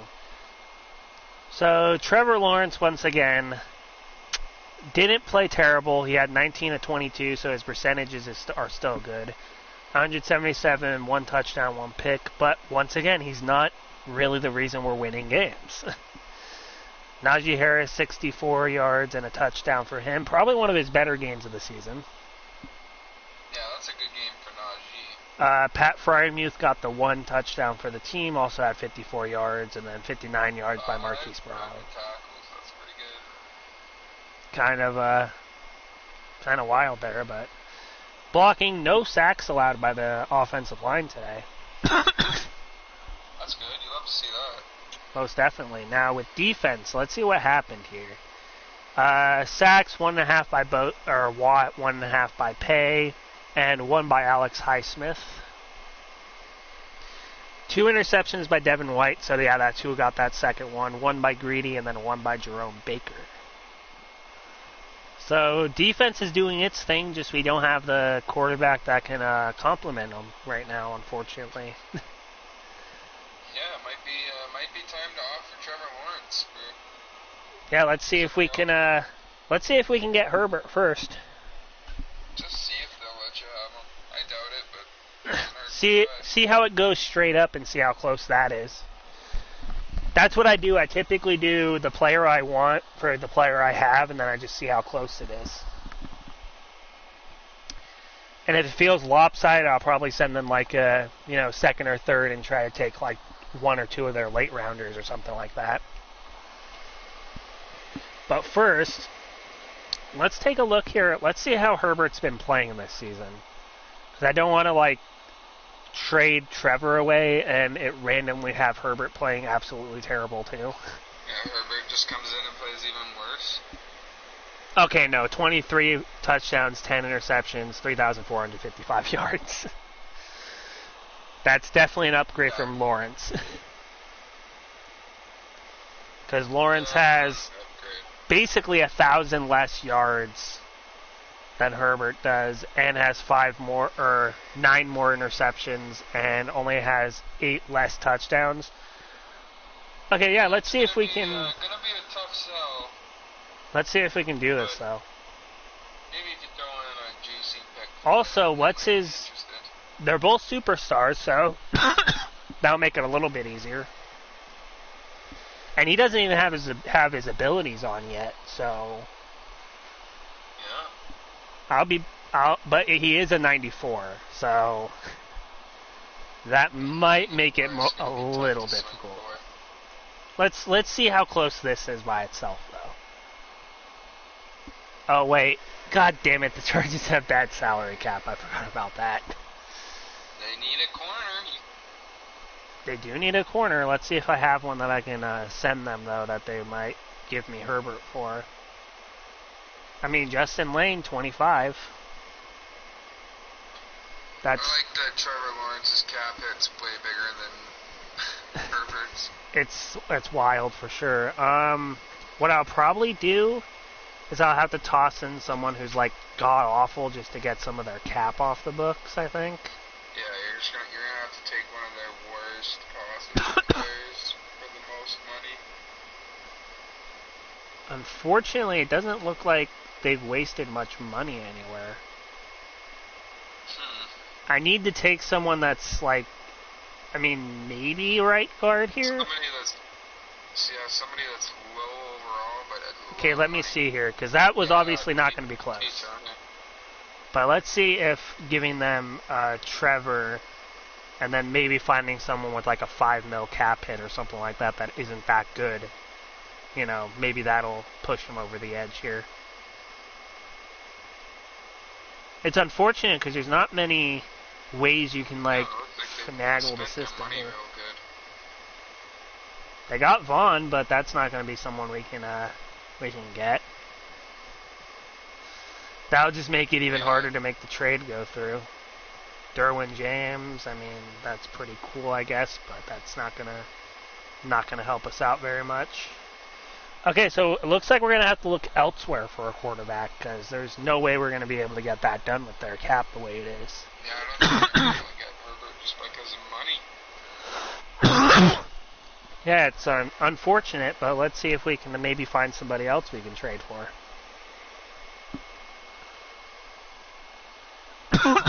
Let's just go to trade away Lawrence so that I can freely scroll through the teams here. Justin Fields is playing better than him. Only star, though, so that's something to consider. But he does have 90 speed. Faster, too. He's 90 speed. Trevor is probably not as fast. 84 speed for Trevor. 93 throw power, though, for Lawrence. What about Justin Fields? He's at 94 throw power, so he gets better and faster. And let me put this in real quick just to see. It's only a 1 overall decrease, but we do lose the superstar and drop down the star. Let's keep looking, but we definitely are going to keep Fields in mind here. Just trying to think of who else is out there. I mean, we're not going to get someone like Joe Burrow. That's not happening. Yeah, that would be too nice. It would be weird if we can get Josh Allen. That's a pretty big cap hit. Get him being 96 overall. That's closer than I thought it would be. To be honest. Yeah, well, we're not completely opposed to it. Let me see here, okay? Let me see if I have any extra linemen anywhere that I can maybe toss them. Kevin Doxson, we just re-signed him, but, I mean, the line's not playing that well anyway, so... I bet if you put in a first-round pick, they'd be a lot more inclined. Yeah, I think I have to go to the actual trade center, because it's not letting me add, like, any pieces right now, so... I think I have to go to the trade center first, but... Let's see how this works. While I'm trying to get a trade done, why don't you tell me your top 7 or top 4 teams in each division? I.e., who do you think, or each conference? I.e., who's winning the divisions in your opinion? Well, let me pull up a little bracket of some sort then. Huh? Division. Okay, in the application, it didn't say it was approved yet, but I'll let you know when it is. You know Well, we're getting it, so right? I'll give you for each Yeah. division of who I think will win this year. I'll start with your AFC West. I think it comes down to between the Chiefs, as always, and the Raiders. Actually, I think with the upgrades the Raiders have made, they're pretty scary looking. Okay, I can see that. NFC West, I can see nobody but the Rams coming out of that again. Because I don't know what the situation with Kyler Murray is going to be. I know Seattle's not doing anything, and then San Francisco is. They're still hit or miss. AFC South, I think that's just going to be handed to the Tennessee Titans again, because the Texans and Jaguars will be useless. And I don't think Matt Ryan will do much better than Carson Wentz did for the Colts. I can see that. NFC South obviously has to be the Buccaneers. They're the only ones with a solid team. Everybody else is looking for a quarterback, and they're not sure what to do with themselves. AFC East, though, now that one intrigues me because the Patriots are the Patriots. They have Bill Belichick. Obviously. The Bills have Josh Allen. But the Dolphins have made some serious big baller upgrades this year. But I have to go with who's the most likely, and it's probably going to be the Bills again. Most likely, yeah. NFC East, the absolute dumpster fire of the NFL.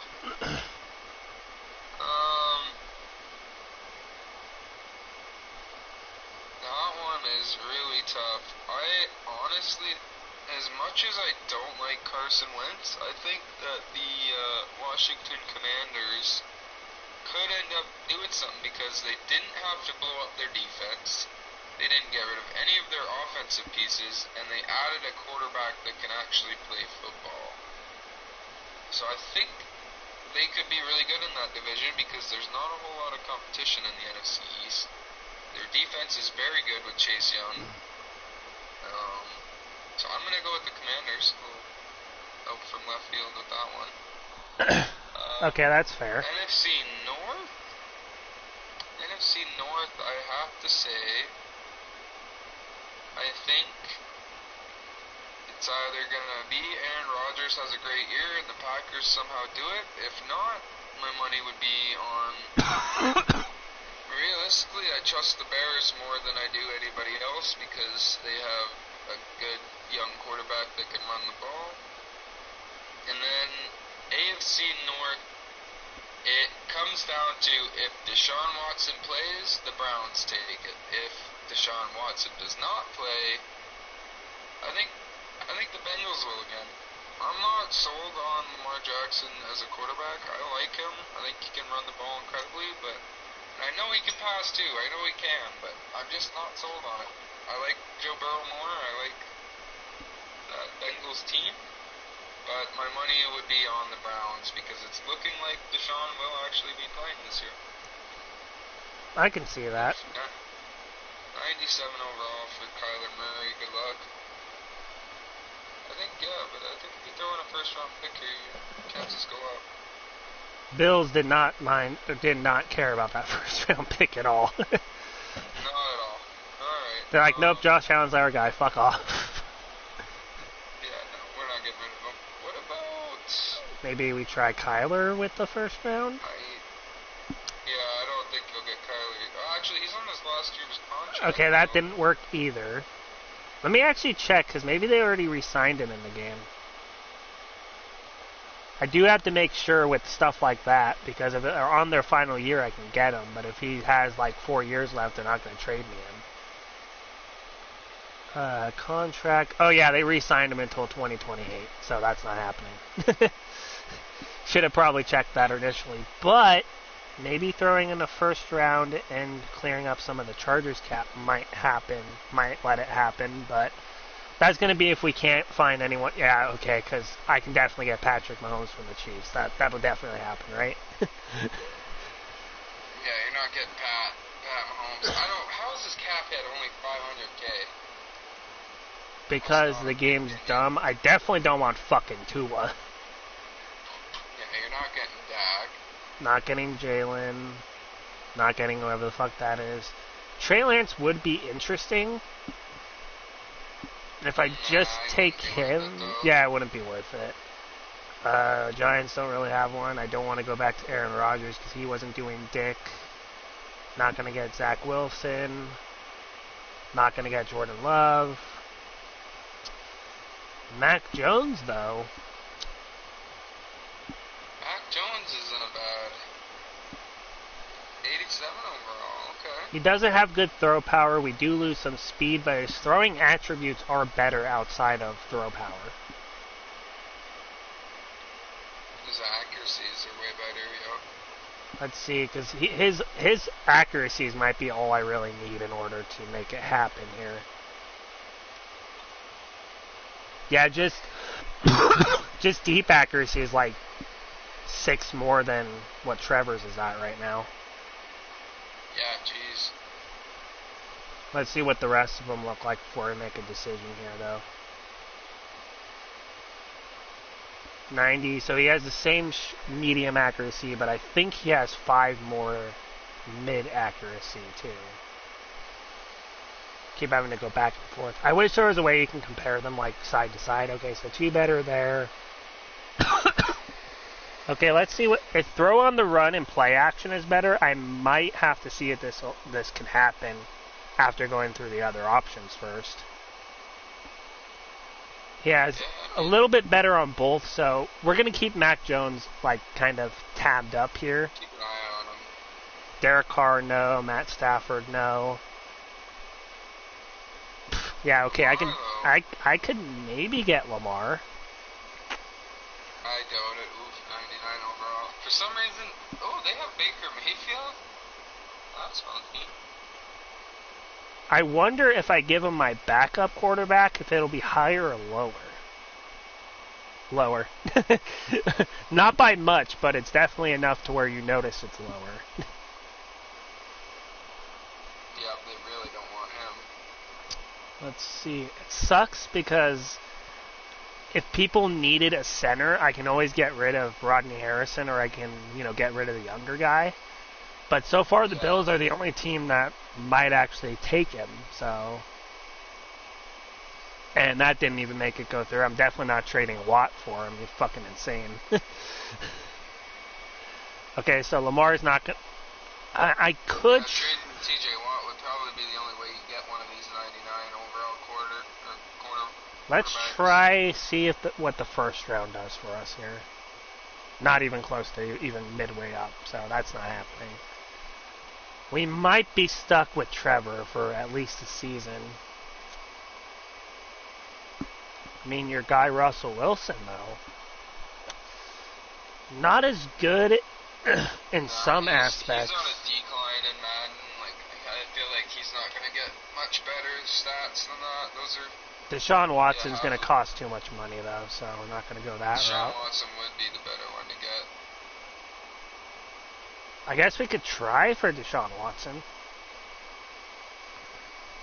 Does he have star, super... He only has star He didn't have dev. a great game against you, though.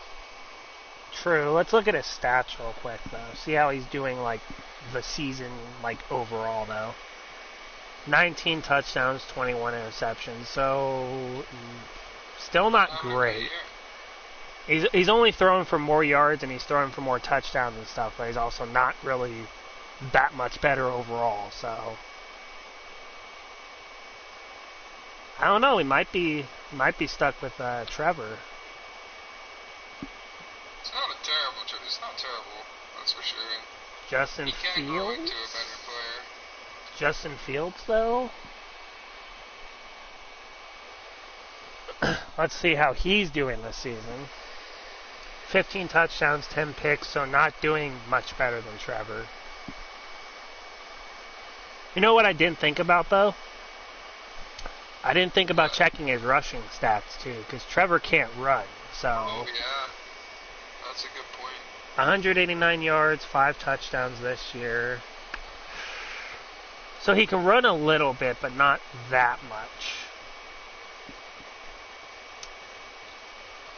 Burrow?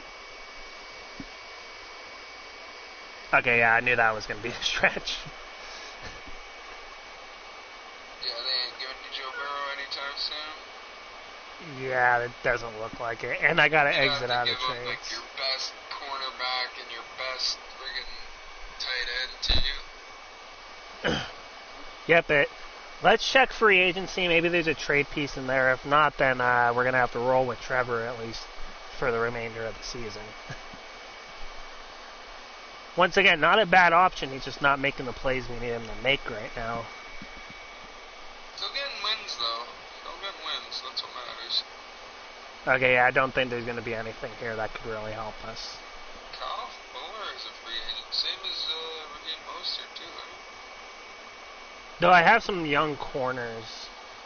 You know what I'll do? I'll go ahead and sign... I'll sign Kyle Fuller. Because maybe there's a team interested in it and we can maybe get an extra pick or something. Yeah. And maybe that'll be something we can do. That's what I used to do all the time. I would pick up like the well-known free agent names and then just try and get like third or second round picks for them. I mean, he's only a 79. Second and third round picks to try and get other first round picks. He's only a 79, so I'm not sure how much we'll actually be able to get for him, but it's worth a shot. I'll go ahead and grab Kevin King, too. He's younger and only slightly lower than Kyle Fuller is. Maybe we throw those two at somebody, and if they're both green interest, maybe we can make something happen with sending corners away. Yeah, like just throw them up as trade pieces and then see if any teams value them as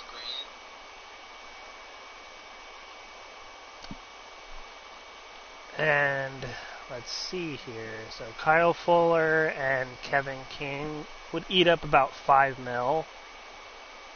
The Bengals do want a corner. I don't think it's really going to help that much with Burrow, but let's see what just this for Burrow gets us. Nothing. Basically nothing. Okay, Fuller, King. I mean... Literally the smallest of interest possible. It's strange. Okay, where are we at with Josh Allen? I doubt it's going to move very much for him, but... You never know. And we were right that that's not something that's going to happen. I need someone who's interested in both of them. Okay, Chargers didn't want them, period. So. I'm not sure if anybody's going to be interested in Fuller.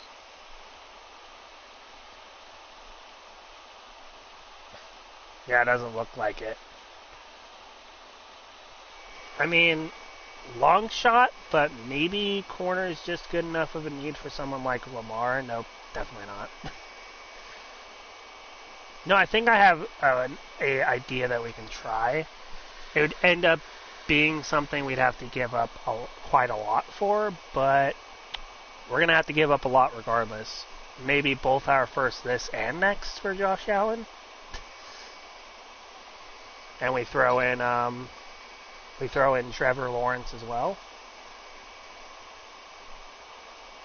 I mean, 2 late first-round picks as of right now in 2 different years, and a quarterback that's still developable for Josh Allen could work. Nope.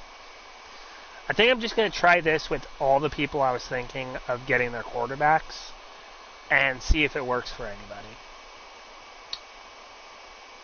I doubt it will, but if anybody takes it. If not, like I said, we'll just roll with Trevor Lawrence. Let me see if I can find something here that I can... I wish you could add more than 3 things to the offers, too. Like, in real life, you can offer 6 items things for one player. Yeah, and it kind of sucks that you can't do it in the game, because then you can get a lot of trades to go through. Yeah, you do, like, if I want to trade 6 picks for Justin Herbert, why can't I? They Exactly. can do it in real life, so why the heck can't you in the game? I mean, come on, look at what Seattle, got for Russell Wilson. You should be able to do that in a game if you wanted to. Yeah, exactly. I mean, they really need corners, so that's why I'm so surprised they're not, just taking a corner from us here. Yeah, I like how their top 2 needs are linemen, but you're trying to take away the quarterback. Alright, we're just going to stick with Trevor for now. I don't think we're going to be able to make a trade happen. And then what I can do is I can cut 2 really low overall people just to keep that space for the other 2 corners in case we want to trade them later. Okay, he's a rookie, so I won't trade him. This guy I'll get rid of. And actually, both of 2 of the suggestions are Kevin King. Kyle Fuller not having any value, we'll just cut him. Kevin King has some value, so if I can find a way to get something for him, that'll be cool, but... Nice. Yeah, even if you can just get a draft pick for him to use. In fact, I think I'll go ahead and do that before we sim to next week and go ahead and see what happens in that game. But we already know he's not going to help us actually land a quarterback, but if we can get a decent pick from him, maybe we can use that during the off season and try to make a different trade happen there. Heck, worst case, you can just use that pick on a good player in the draft. Yep, maybe. Or even try and use whatever pick you get for Kevin King. Use that on top of your first round pick to try and get an earlier first round pick. That's what I like to do. Well, how are the Browns looking quarterback wise, I wonder? Garoppolo? I do have my backup that was a rookie last season.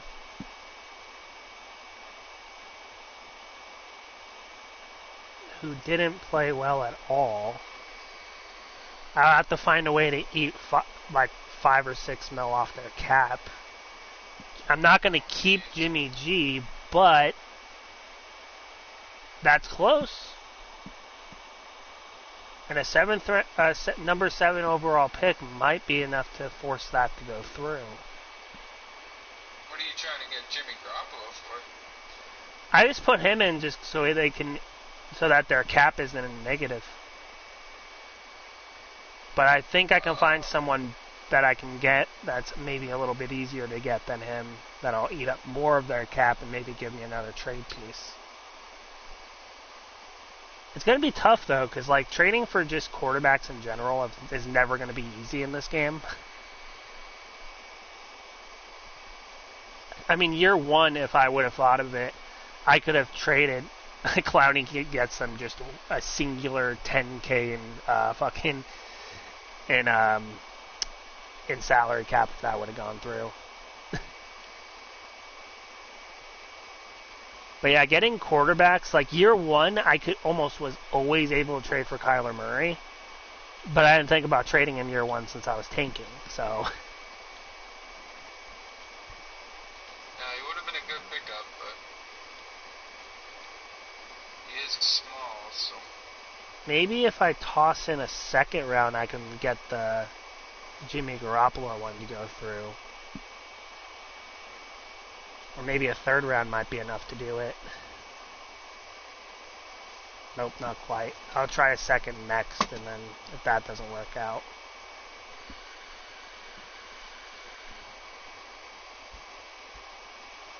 That's close. Now, I could theoretically give them my first next year.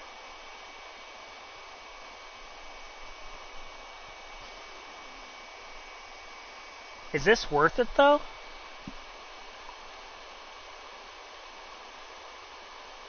I don't know if this is worth it.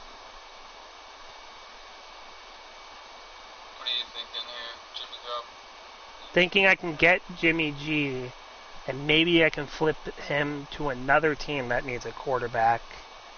Maybe pick up a different pick back, and then use their first and my first. You get a lot earlier round one pick, which is nice. Alright, let's try that. Decline still? Come on, guys. Oh, wow, they're greedy. They are freaking greedy, man. The hell? Okay, Bucks don't help us. Cardinals don't help us. Chargers, I can't because of their fucking cap. Cowboys at 15 might be a decent option. Maybe the Eagles? Ooh. That's halfway up. Maybe a third round might make this go through. I doubt it, but worth a shot. No, maybe a second next. It's all about trying to get a much earlier pick, because I feel like having a number 28 is what's really making it impossible to get that trade done. Because nobody wants a 28th pick for a quarterback, because they know they can't replace the 28th pick, or they can't replace the quarterback at number 28. I wish it was easier to make trades happen in franchise. Oh, and it's so close to going through. The Falcons, though, that might be a way we can make it go through here. Maybe I put in Trevor instead of the rookie I drafted. Didn't even think of that with the other one. I don't know why, but there we go. Got the number 1 overall pick.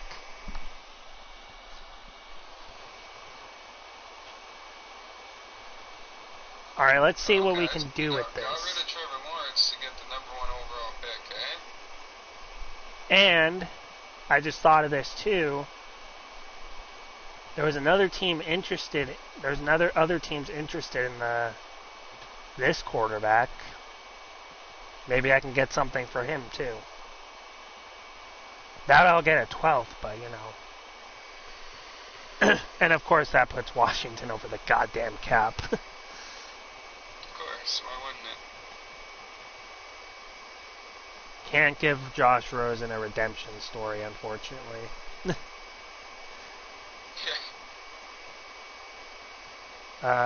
Sadly, it wouldn't be enough for you still to get them under the cap. Yeah, that didn't work. Luckily, there's enough people that need quarterback to make this something that could actually happen. Oh, as if they don't accept that. I mean, number 22 from the Giants would. And it does, I get it straight up for the first round pick from the Giants. See, now I actually need a quarterback, so. And people aren't going to have to eat that $4 million from Lawrence either, so that might have just helped us secure being able to get somebody.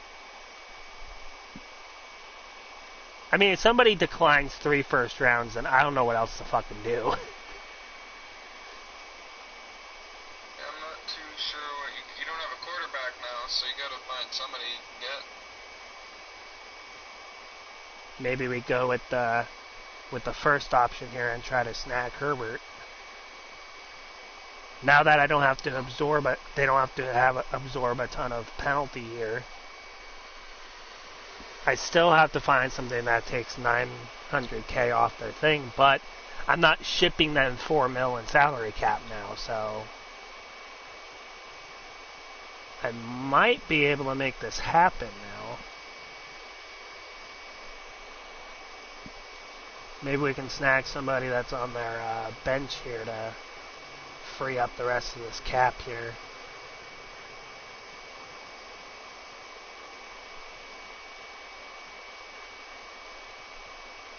I feel like the Chargers would take 3 first-round picks to make this one happen, to be honest.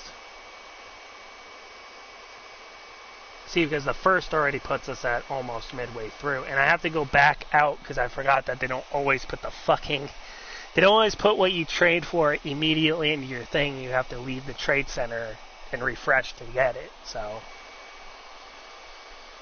Yeah, they make it way too difficult to make trades go through on this. Yeah, because you, like, say I traded my entire team, right? It would show me having nothing in my thing other than draft picks. So I would have to leave and then come back. So that's why speed rebuilds are so hard to do in this game. Oh, it's ridiculous. Menu times are terrible. That also is what really sucks. Okay, so Herbert and their second string. Pick 1 and pick 22. Not quite there, unfortunately. Did that go down? Did that actually go down by adding a 22nd pick? Okay, no, it went up. It just didn't look like it went up for a second there. I was about to say, what the hell are you doing, game? Are you trying to get people pissed? Get 1 pick than 2. I was about to say, you're really going for unrealistic now, aren't you? Gotta find something to take from them, though. Nick Nelson, maybe? It's pretty low down on the cornerback scale here. Okay, how much closer does this get us? All I can do is toss them all 3 first rounds. I don't know what else I could do here. I need to find someone who's such a low overall they don't mind losing them. I think is what the problem is here. Probably. They are going to take 3 first-round picks for a quarterback. Holy. Well, what sucks, too, is that they're still $900K over the cap, so I have to throw something else in, and throwing something else in makes it to where they're giving up more than what they want. Though, in real life, anybody would trade 3 first rounds for just about any player they have, I think. Maybe Josh Kelly? You need to get somebody here, because okay, we're not getting Herbert. Yourself out of a quarterback. We're not getting Herbert, so I'm just going to give up on that one. It's pretty clear we're not getting him. Yeah, it's too bad. It would have been nice to have him, but... Yeah. Now you're going to have to resort to somebody like Tua, imagine. I would be down bad if I settled for Tua.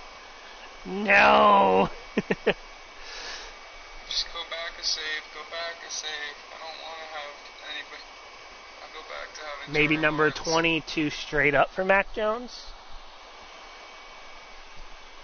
Okay, Bill Belichick's not quite senile yet. I mean, the 1... Is it worth giving them the 1 just for Mac Jones, though? Yeah, I would. Let's see if we can get like a 5th and a 7th or something on top of it. No, maybe just a 5th? I doubt it. You're probably going to have to give them 2 first-rounders. Yeah, it's going to have to be 2 first-rounders. I'm not giving them 2 first-rounders as of yet for Mac Jones. I'm going to make sure I'm going to make sure I've fielded all my options here. Number 1 for Lamar. Yeah, like if you traded 2 first rounds for Mac, you could probably get a 2nd round pick back. I could probably do that. That might be the way I have to go, though, because it doesn't look like I'm going to be able to get anybody else otherwise. Come on, I'm giving you the first round number 1 pick for Burrow. That's fair. That's what you used to get him. That's what you used on him. Maybe a 22nd, too? Okay, I'm not going to be able to get Burrow. So while I'm regretting my life decisions, how about you tell us a little bit about what made you become a fan of Seattle? Was it because you were from there, or is there more to it than that? It had absolutely nothing to do with actual location base. For me, it was being such a big fan of defense, and I started to become a Seahawks fan back when the Legion of Boom first became a thing. So they had Earl Thomas and Cam Chancellor and Bobby Wagner, Richard Sherman, all those guys, and just with how imposing of a defense they were, they kind of just became my favorite team. And then just the organization itself as well, like everybody within it, everybody who goes there, they do so much within the community and so much community work, and they're not 100% about football. They're about having fun and being a part of the community and helping one another and just, being the best versions of themselves that they can be. And then that on top of just how much I love defense and how much of a defensive player I am, having guys like Cam Chancellor and Bobby Wagner just absolutely solidified me cheering for them, because Cam Chancellor is by far, he's my favorite player. I don't think there'll ever be a guy to ever come into the league that I'll like more than Cam Chancellor. There's not many out there that played with as heavy as he did. Like, he was always trying to get the hardest hit and trying to make the biggest play, and that's why he's my favorite. He's such a stud.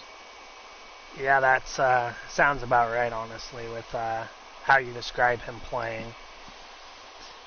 He's like Derwin James and people like that. He always goes for that really gnarly hit.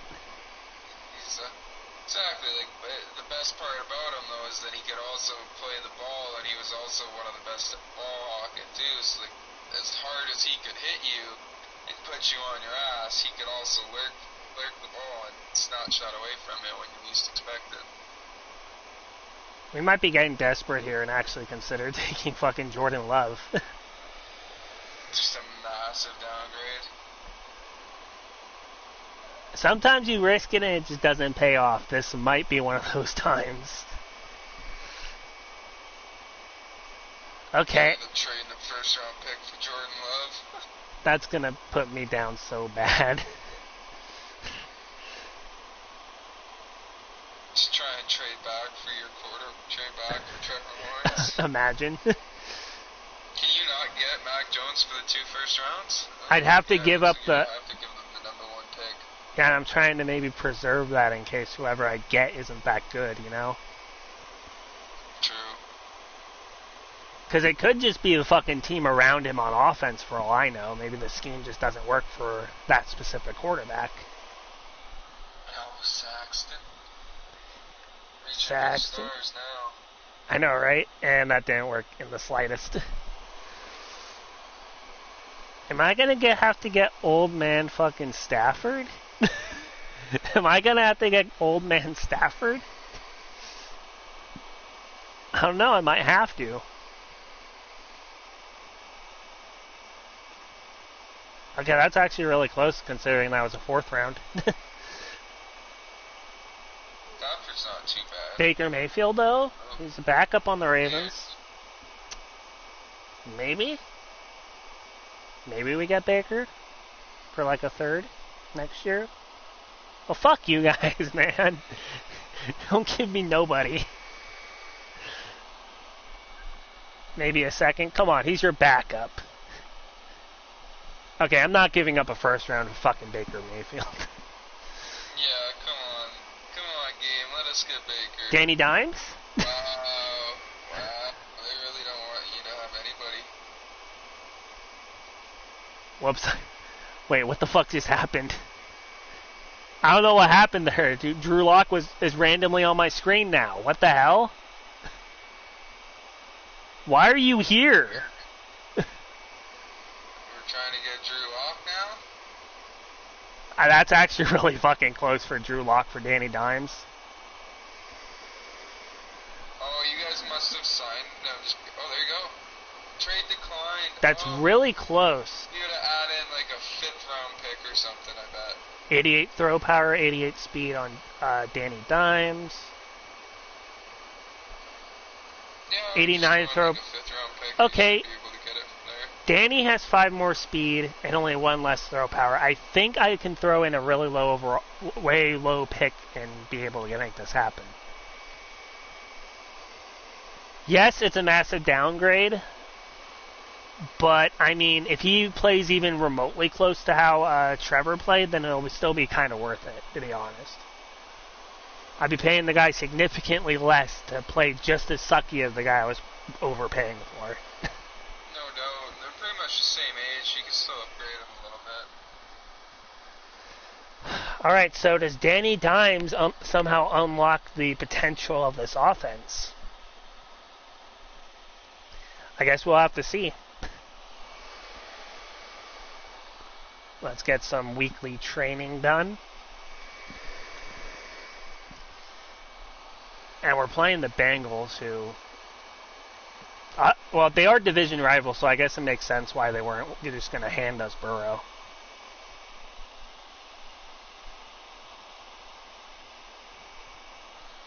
Okay, anybody have any upgrades before this very important game here for the division here?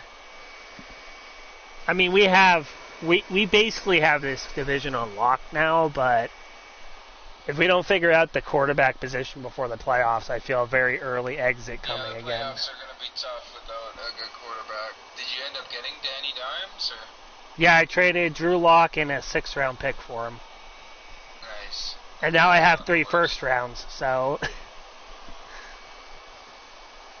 So, I mean, if he doesn't work out, at least I can actually, draft a really good quarterback at 1 or trade down, get more picks, and draft one a little bit later. Okay, now I need to go sign a quarterback, because, oh yeah, you need 2 of them. Even when you have injuries off, you need 2 of them. I guess you need someone to hold the ball when they do field goals and stuff, so I guess. You don't need a second quarterback, but I guess if he gets injured... Alright, Taysom Hill. You don't want somebody like the kicker throwing the football. Alright, Taysom Hill. Get in here. I don't even care. You're only a backup. You're never going to touch the field because injuries are off anyway. Could have almost went with Sam Newton. Cam Newton, Sam Newton, that used to be Superman Newtonton. Yeah. Okay, so while this is loading, I'm going to real quickly stir the dip that's on the counter. Why don't you go ahead and tell us a little bit about your hobbies outside of streaming? About my hobbies? Yeah, outside of streaming. I don't really tend to do all that much outside of gaming, but I do. Weird little thing. I do collect whenever I find toonies or loonies, anything like that I like, that are different than the regular ones. I'll save those. So kind of a little bit of a coin collector, I guess. I'm a big fan of travel. I haven't been traveling since COVID really broke out, but I've been to multiple European countries. So been a little bit all over in Europe. And really, other than that, I like to go golfing in the summers. Bit of a golfer. Beyond that, really, a lot of my time is just spent either gaming or on Twitch. All right, that's still pretty good though. Everyone has their own little things that they do. Yeah, I get out every once in a while, but a lot of my time is spent online and just within the communities. And all right, so trying to be everywhere that I can, but I'm no animal. I can't be everywhere at once. yeah, I try to be as many places as I want to, but I'm on literally 2 phones, so I can only go to 2 streams at any given time. So yeah, like you can only do so much. Like even my myself, I got my PC, and I can have 15 tabs up, but I cannot have 15 conversations going at the same time. Like, I have, I might be in a lot of chats, but I've only got one or two where I can actually consistently sit in there and So we're gonna do something. Chatting at the same time. We're gonna do something a little different. We're just gonna skip to the end and see if the offense actually does anything this game with Danny Dimes instead of watching it. Danny Dimes gonna have a 400-yard game. So far, it doesn't freaking look like it.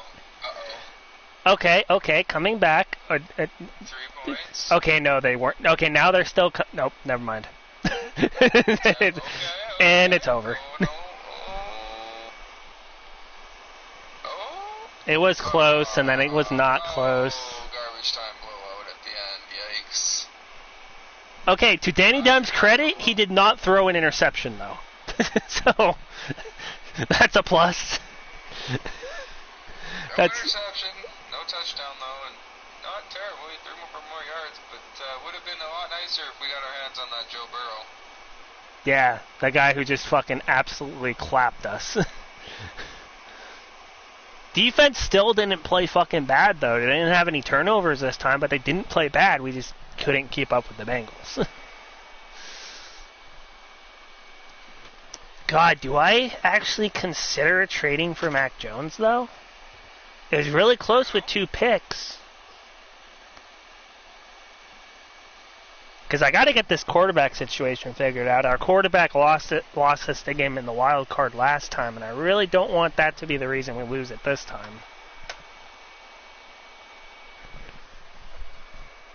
And I mean, TJ Watt might get pissed and not re-sign too, so, when it's his time to re-sign, maybe he's getting tired of wasting years. You're going to have to trade TJ Watt for Josh Allen. Is that really the option? Is that really the only way I can make this happen? It might be. It might be. I mean, they don't want... It doesn't look like he's been making all that many plays. Do I try to fleece him, though? Like, do I try to fleece him? Maybe I try to fleece him and try to get a first rounder, too. Somehow. If I can pull something like that off, that would be amazing.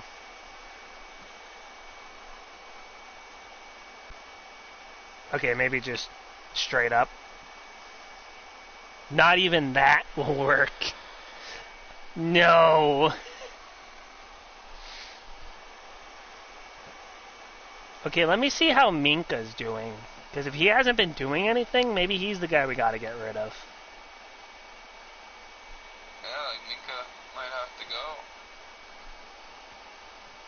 I mean, are you doing anything? I mean, he has 5 picks this year. Oh, that's pretty good. So I don't think I can feasibly get rid of him with that type of stat line, though. He's so young, too. I'm not going to get rid of Asante, but I'm wondering how much he's done this season. He has 2, and we watched him get both of those. They definitely were not easy picks, but he did get them, so I can't feasibly get rid of him either. Okay, I don't think Josh Allen is going to happen, but maybe we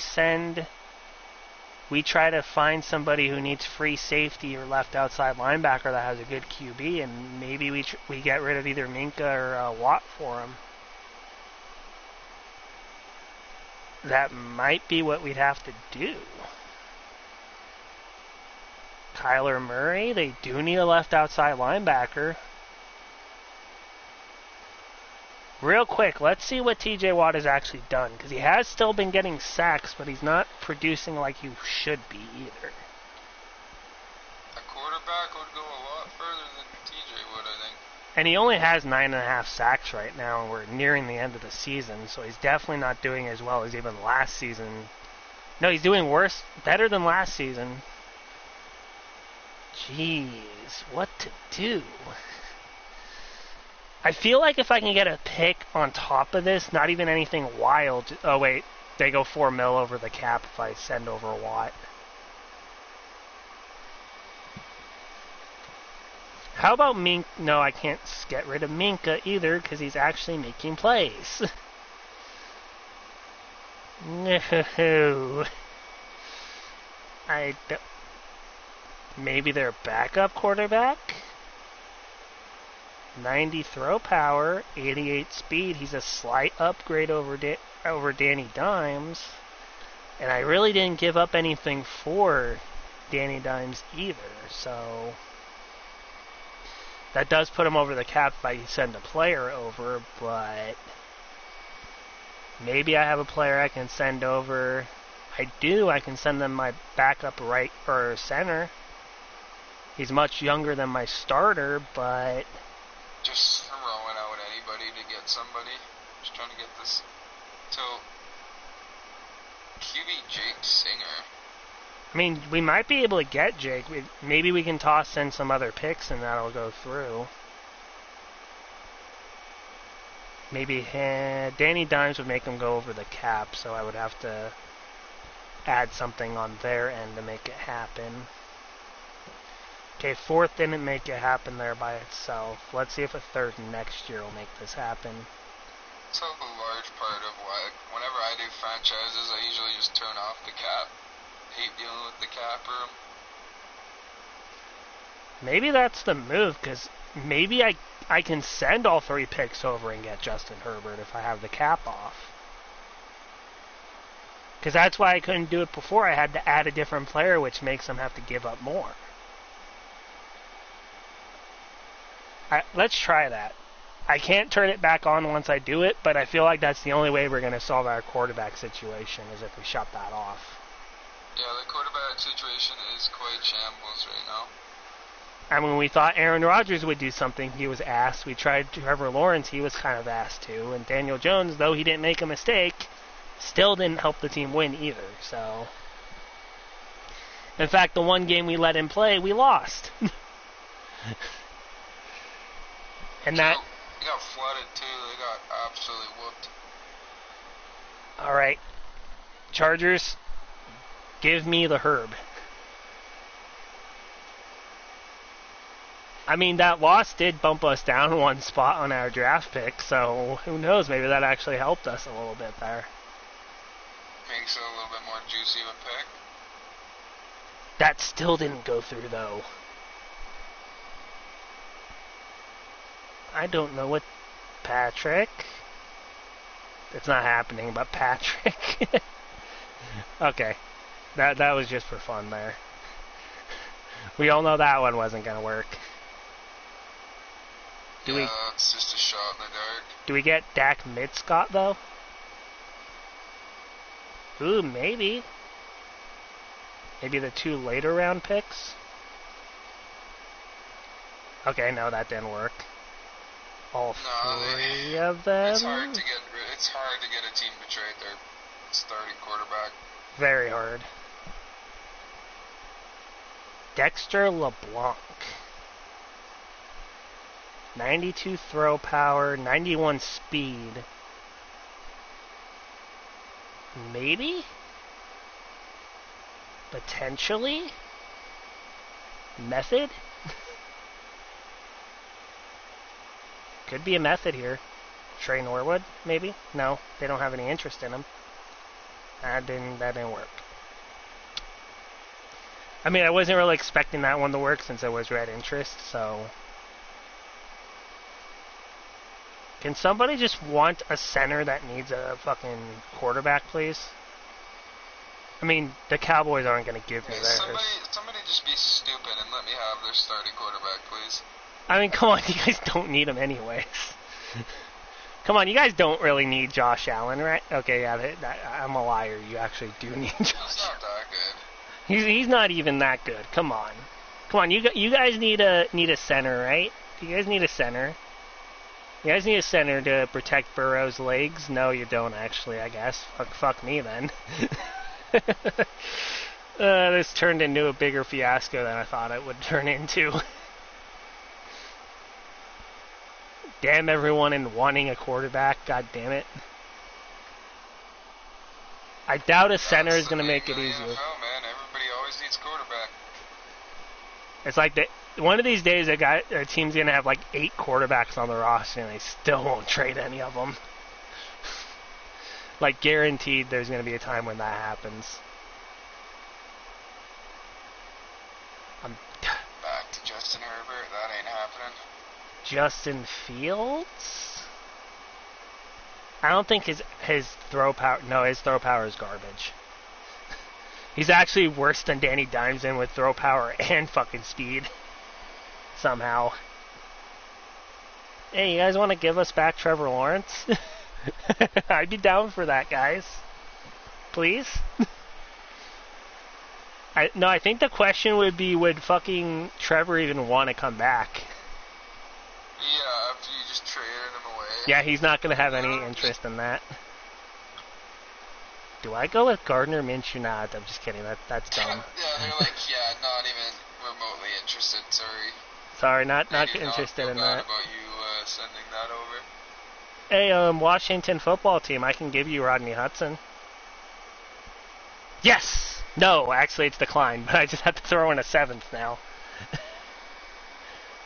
Or do I give him a younger player and maybe that'll make it go through straight up? Nope, it won't. I lied. But Rodney Hudson and a 7th for a starting quarterback. Or maybe I give him a 4th and I take one of their centers back just so I don't have to go sign a center. Yeah, sure, give me Cabrera, whatever the fuck that guy is. There you go. Okay, new quarterback. I would try and get that Roulier guy back. Roulier? Oh, too late. They're just their center that they had. I would have tried swapping centers, quarterback. I mean, I could still probably do that, actually. Because they have Hudson now, so theoretically they wouldn't need the other guy. And once you have someone starting that's better, it's more likely they are to give up the one that they currently have. I can give it a shot. I don't know if it'll work, but I'll give it a shot. Here, have Danny Dimes for your center. That could work because it is a quarterback. I just took theirs, so maybe the center and a 3rd round pick? Almost, actually, so I could probably get a 4th or a 5th with this. Late 4th? That worked. I just realized I traded somebody who didn't matter and a 6th for Jones, and I got a 4th and a center back, so I actually made like fucking... I actually made like some headway with that move. Okay. Bit of a downgrade in the quarterback room, but you have the 1st overall pick now. I have 3 first rounders, so I can use at least one of those on a quarterback if this rookie or 2nd round guy doesn't work out. But he's 81. Trevor Lawrence was 85. I just need to see what his dev is just to see if this was actually worth it or not. And what I'll probably do is do the same thing. I may just sim this Jets game. If we lose to the Jets, I give up. I give up. Yeah, that'll be tough. I don't know what else I can do to fix the quarterback position if they can't even get past the Jets. Yeah, if you lose to a 5-10 team here, you might be in shambles. Might be a quick one and done playoff entrance. Yeah, and if we lose, that ties us with the Bengals if they win, and that Week 18 game becomes very important. Okay, let's see what this looks like here. Is he a first-year guy or he's normal dev? That's actually a massive, downgrade in terms of dev trait. He has 97 throw power, though. And he doesn't have a lot of speed, but he has throw power, so we know he can get the passes to people. Oh, yeah, good lord, 97 throw power. Alright, we're going to give him a chance. If you lose to the goddamn Jets, I swear to God. You're fired. I'd have to look at his stats still, because it could not even be his fault, but Somebody's getting fired if that happens. We lost to the fucking Jets. Why? I hate everything, man. I hate it all. Oh my god, that's disgusting. Okay. 24-28. Was it the quarterback's fault, though? That's what I need to know.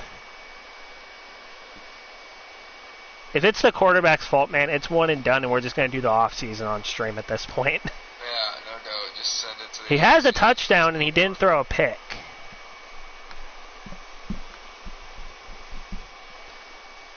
Zach Wilson threw 2 interceptions. Y'all still lost. No, it was the O-line's fault. Look at that. 5 sacks. Yeah, 5 sacks. Najee Harris even had probably the best game of his year, and we still lost. Yeah, that's gross. Receiving-wise, Chase Claypool had the 1 touchdown for us. Blocking, Steele and Doxson. Surprise! A tackle let up 3 sacks, and a guard let up 2 sacks.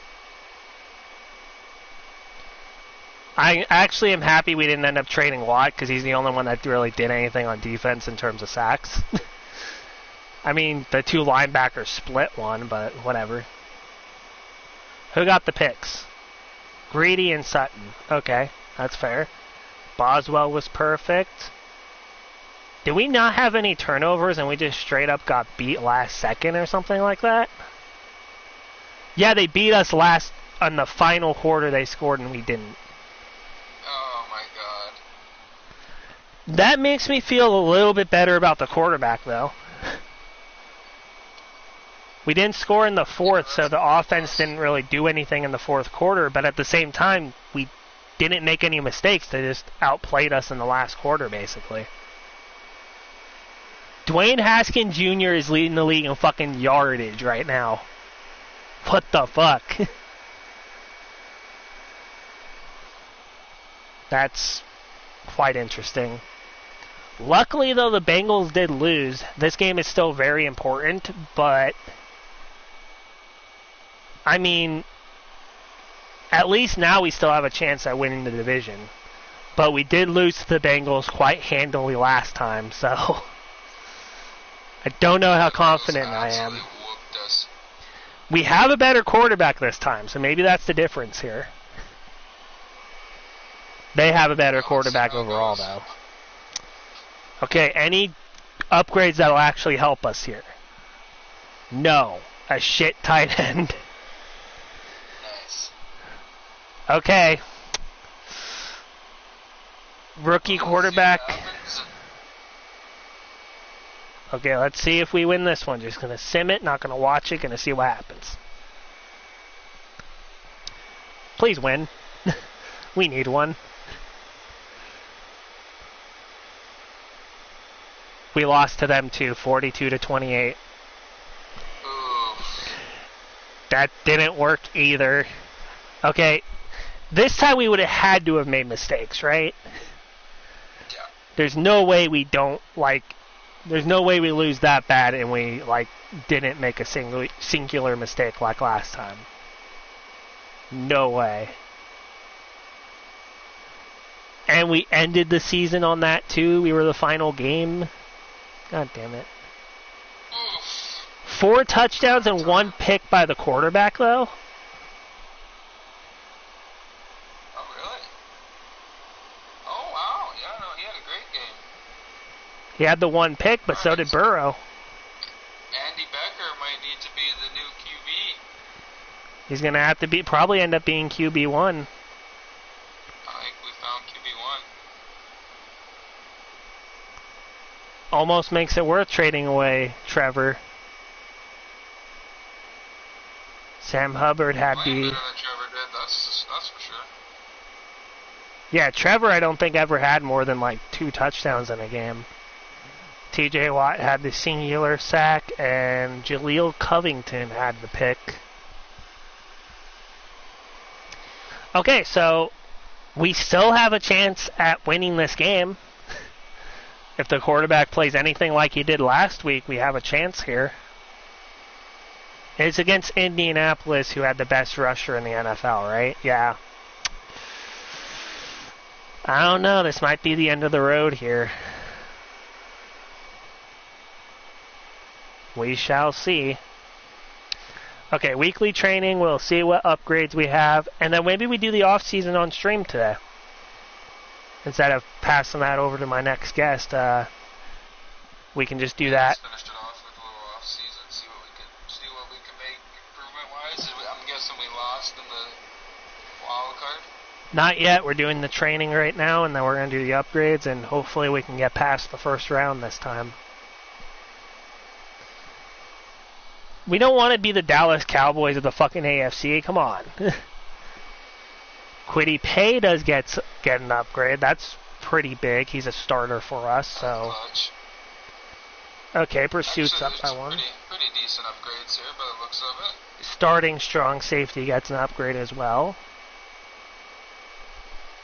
Run support's what we're going to go with here. He is a superstar dev. We just found that out, so.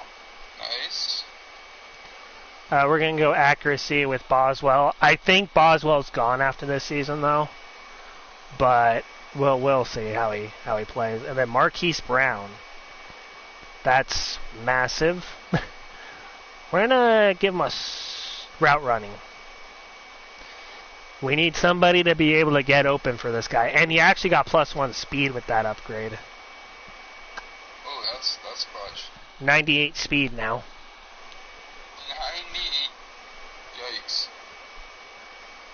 Okay. Do we beat the Colts? Or are we one and done again?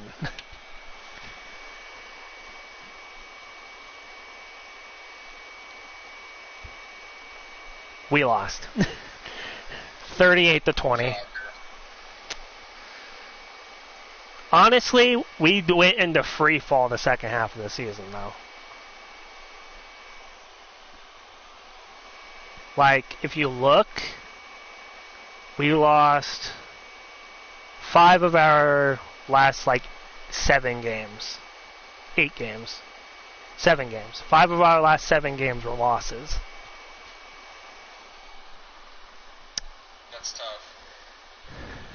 Yeah, we were very close to the 1 seed, and then everyone just underperformed. The team morale fell apart when we traded away Trevor Lawrence. Yeah, that might have been a regrettable move.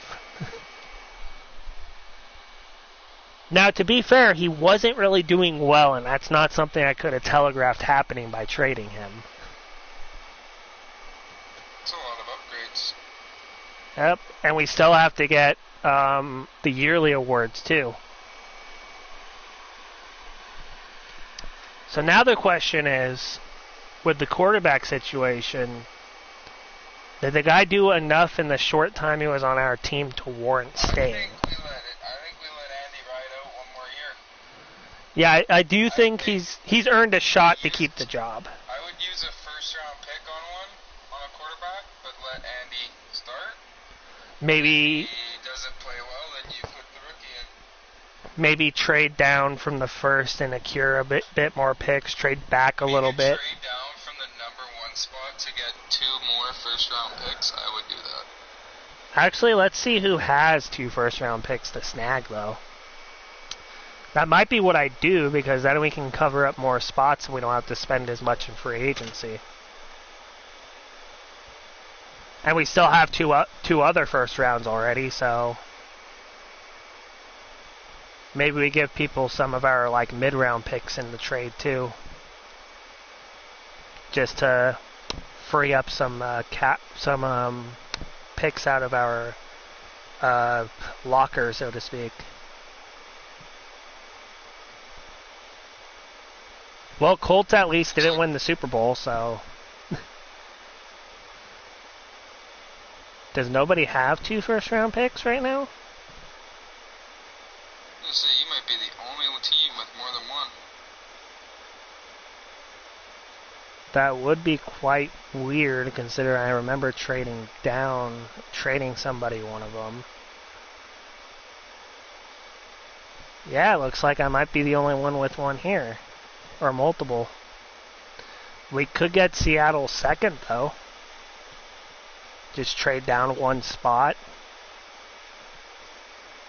Maybe grab a first for Into next. 34.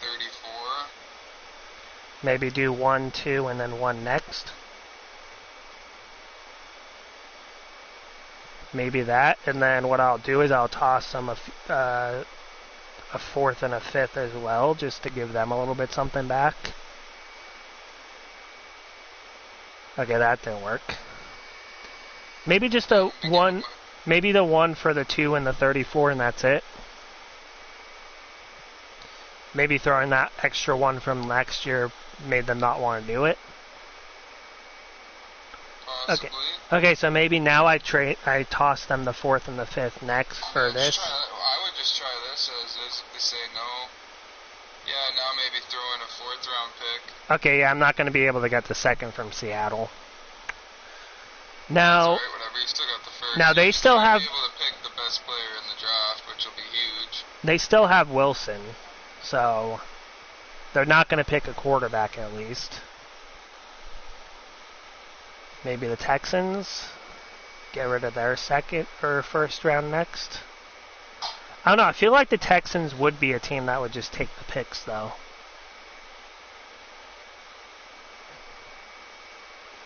Okay, maybe a 4th next year instead, and this year.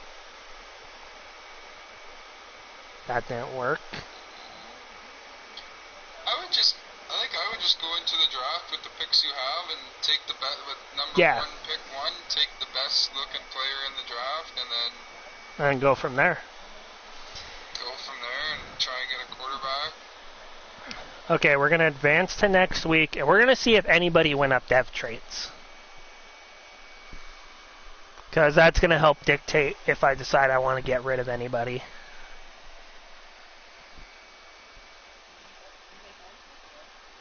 Obviously, some depth players are going to be, leaving the squad most likely.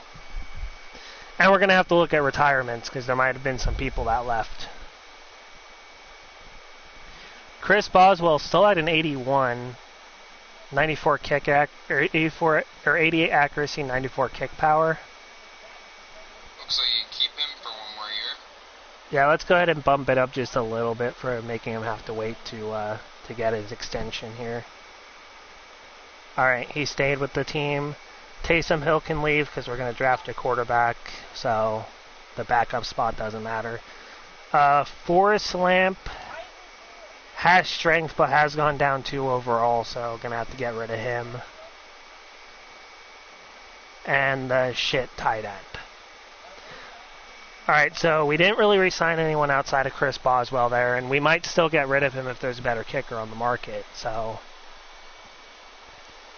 Now let's see if any of our guys retired or not. Let's hope not, but... Okay, nobody retired on our team, so... We have no Hills we have to fill by from retirements, at least. Okay, let's see what's available in free agency now. If there's like a number 1 corner, I might have to sign him.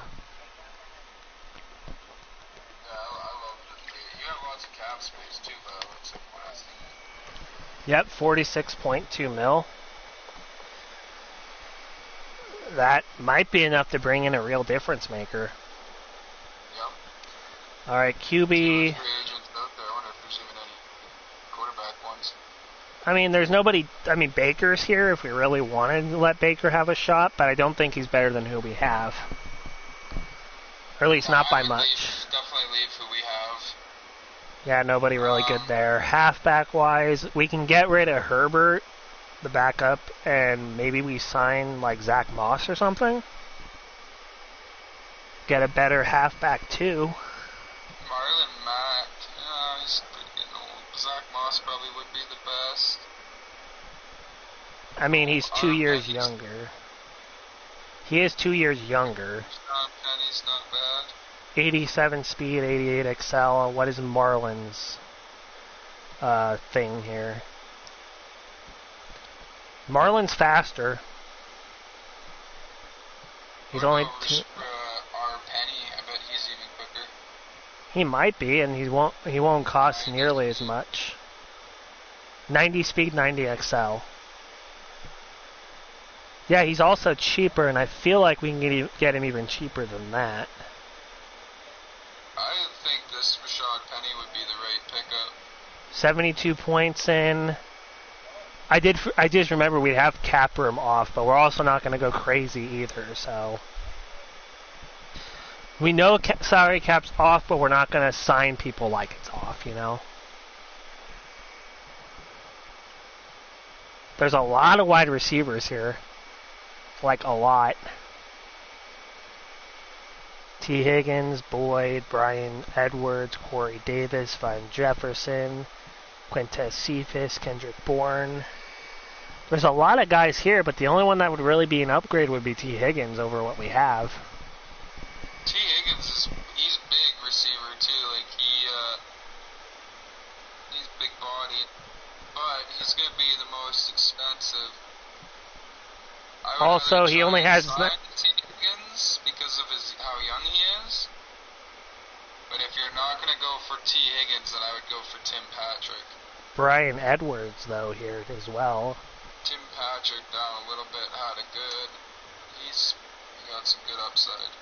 Tim Patrick, 78 overall star dev. He's 30 though, so he's not as young. Oh, is he? But he has more speed and excel than the other guys were that we were looking at. Donovan Peoples-Jones is here as well.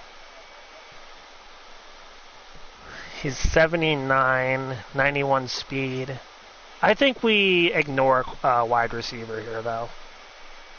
Yeah, wide receiver room's pretty stacked. Pat Fryermuth, our rookie, was a star, so, I mean, if we wanted to get someone better than our rookie, I guess, but, like, here's the cutoff right here. Hooper's a good. Austin Actually, Hooper. that Albert, I've heard, like, that Albert's looked up really highly upon in real life. Who? Albert. Okubunen? This guy. Yeah, that one right there, that's 78 overall. He's young, right? Like, he's big, tall, young. 88 speed, 87 catching for a tight end's not bad. That's pretty dang good, and that'll go up. That'll only go up. He's only 26. He'd This would solidify our tight end room too. 6'5", big tall guy. All right, I'll toss him an 80-point offer. Tyrone Armstead is available. He's old with superstar dev. Way better than who we have. Taylor Lewin should be a lot younger. Taylor Lewan's 33, though. Oh, really? He's the same overall as Tyrone. But nobody's offering him anything, though, so... Matt Peart is pretty young. Yeah, he's 27. He's the youngest option. He's not an upgrade over who we have, though. Nobody's offering Taylor, though. Let's just shoot him a very, like, decently cheap offer. Like, I wouldn't even... I'd offer him, like, $8 million. I'm going to try to find a decent here. Maybe 6.5? Maybe we go 6.5. I would just lowball him, because if nobody offers him anything, he might accept. Okay, 56 points is where we're at with him. Unless somebody outbids us, I think we get him, though. I mean, we could get someone like Kelsey who's better than the center we have, but is significantly older. So he'll probably retire on us in like a few weeks into the season, and I kind of don't want that. So we definitely need a right guard. 62 is not cutting it. Yeah, I would go for Gabe Jackson down there. He's 33. Well, what's his blocking stats look like? His strength is good, but nothing else is really that good. Yeah, I thought he was younger than that. Maybe we go with... Well, Gabe Jackson's 33. We go one older and we get Zietler instead, who's 2 overall better. and has significantly better stats for the most part outside of strength, whereas I think 2 less. Once again, nobody's offering him, so let's go ahead and shoot him a low offer here. Shoot him a low ball, see if he'll take the veterans minimum. Well, I'm not going to go that far down because all it takes is somebody offering more than me, but I will make it go down to the point where it's less than a mil signing bonus. 54. We'll see if he accepts that.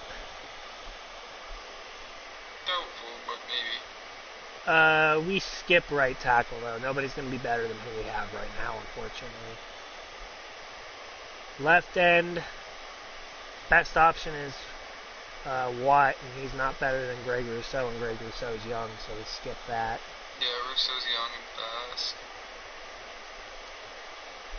We can get someone definitely better than our backup, but he's also only a rookie, so... Or he was a rookie last year. BJ Hill, though, might be better than our starting DT right now. 87 strength, 91 tackle, 85 pursuit.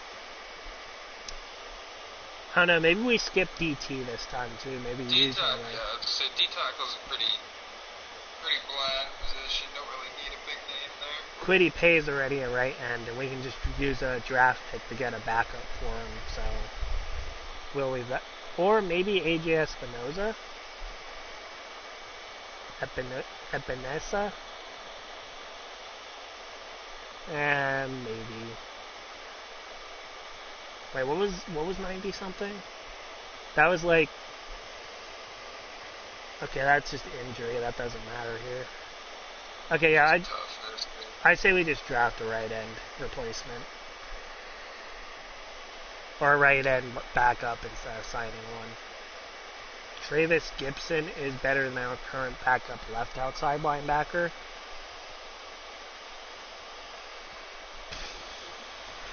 Yeah, you have TJ Watt. I wouldn't worry about that. Yeah. Kenneth Murray, we already have good enough middle linebackers, so no reason to do anything there.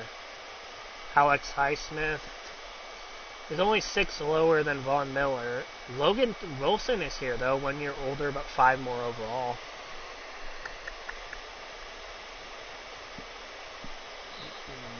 Maybe?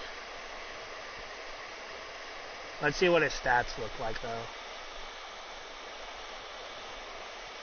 85 speed for Logan Wilson, 92 tackle, 92 pursuit. He's very close to an upgrade, and he's superstar dev.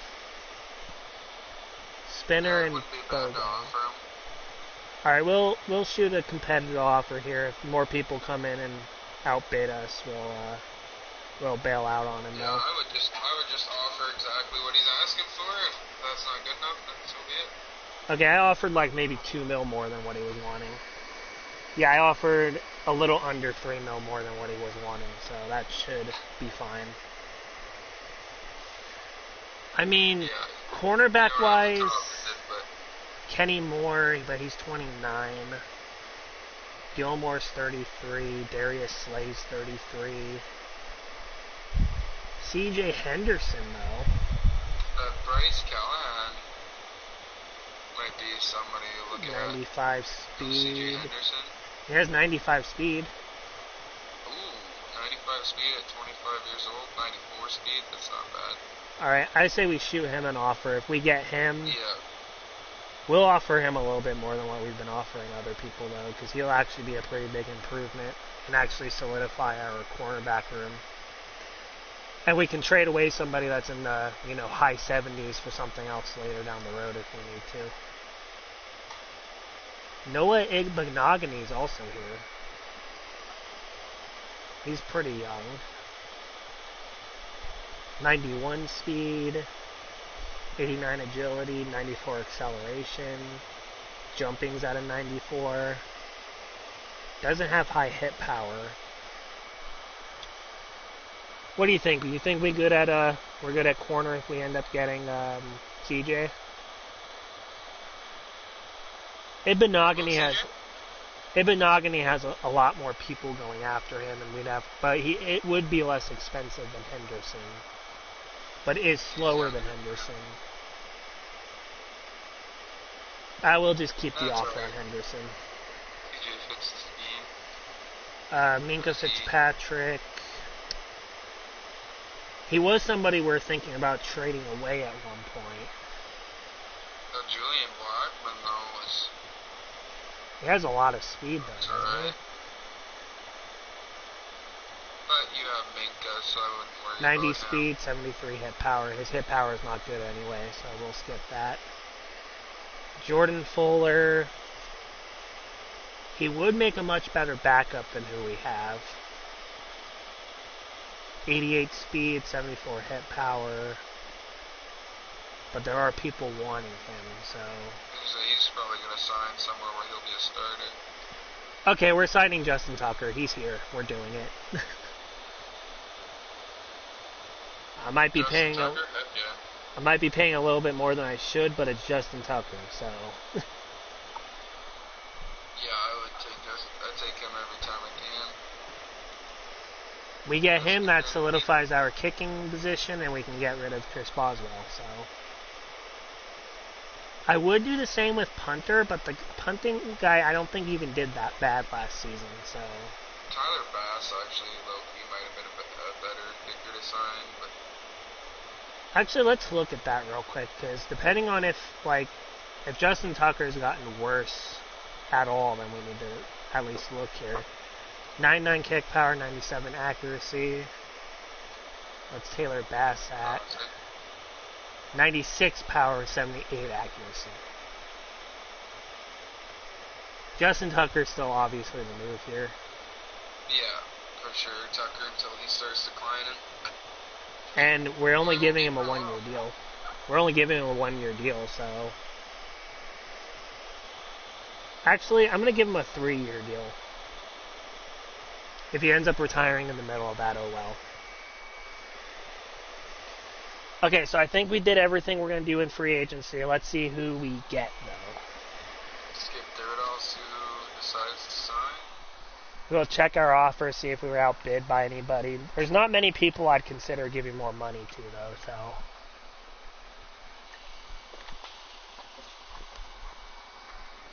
Alright, let's see if we got any deals, or... Let's see if we actually signed those people we completely lowballed. Justin Tucker's on the team, Henderson's on the team, Logan Wilson's on the team, and Rashard Penny are all on the team now. Nice, so we pretty much got everything we wanted. Let's check to see if anybody else is people we want to battle with here for whoever's left on our options here. Taylor Lewan.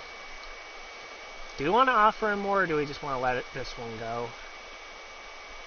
I would probably let him go, but I would try and get that tight end. I would offer him more to try and get him onto our team. Maybe bump him to a $21.5 million? Maybe. That does overshoot the Rams, and then Kevin Zeitler still hasn't made up his mind, but I'll give him a little bit more just because we did get rid of one of the contracts here. Maybe 1 year. Sent him an offer, though. 1 year, 2.65 mil. That bumps him up like 9 points on what we offered him, so maybe we get him. Yeah, that's alright. If he doesn't sign after this, though, I'm not going to put any more money into it. Yeah, exactly. Okay, Kevin Zeitler and the tight end both accept, so we got everybody we wanted. Now on to the draft. Which we'll go ahead and do that on stream too. Yeah, let's get a little bit of a draft in, and then I might head off so I can go make myself some dinner. Okay, so go ahead real quick. List me your top 3 games from this past season. My top 3 games. Goodness. Pretty sure. That's a tough one, honestly.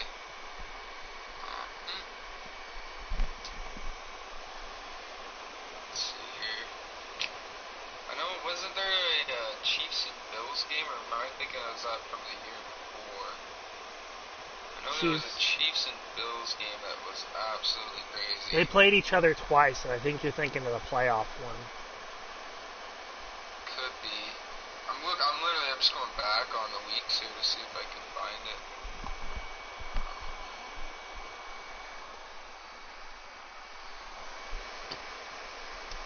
Tanner Murphy, quarterback, elite. He has poor speed. Okay, maybe. I think we go ahead and draft Tanner Murphy here, and who knows, maybe he ends up becoming the starter because our current one decides to play bad. Who knows?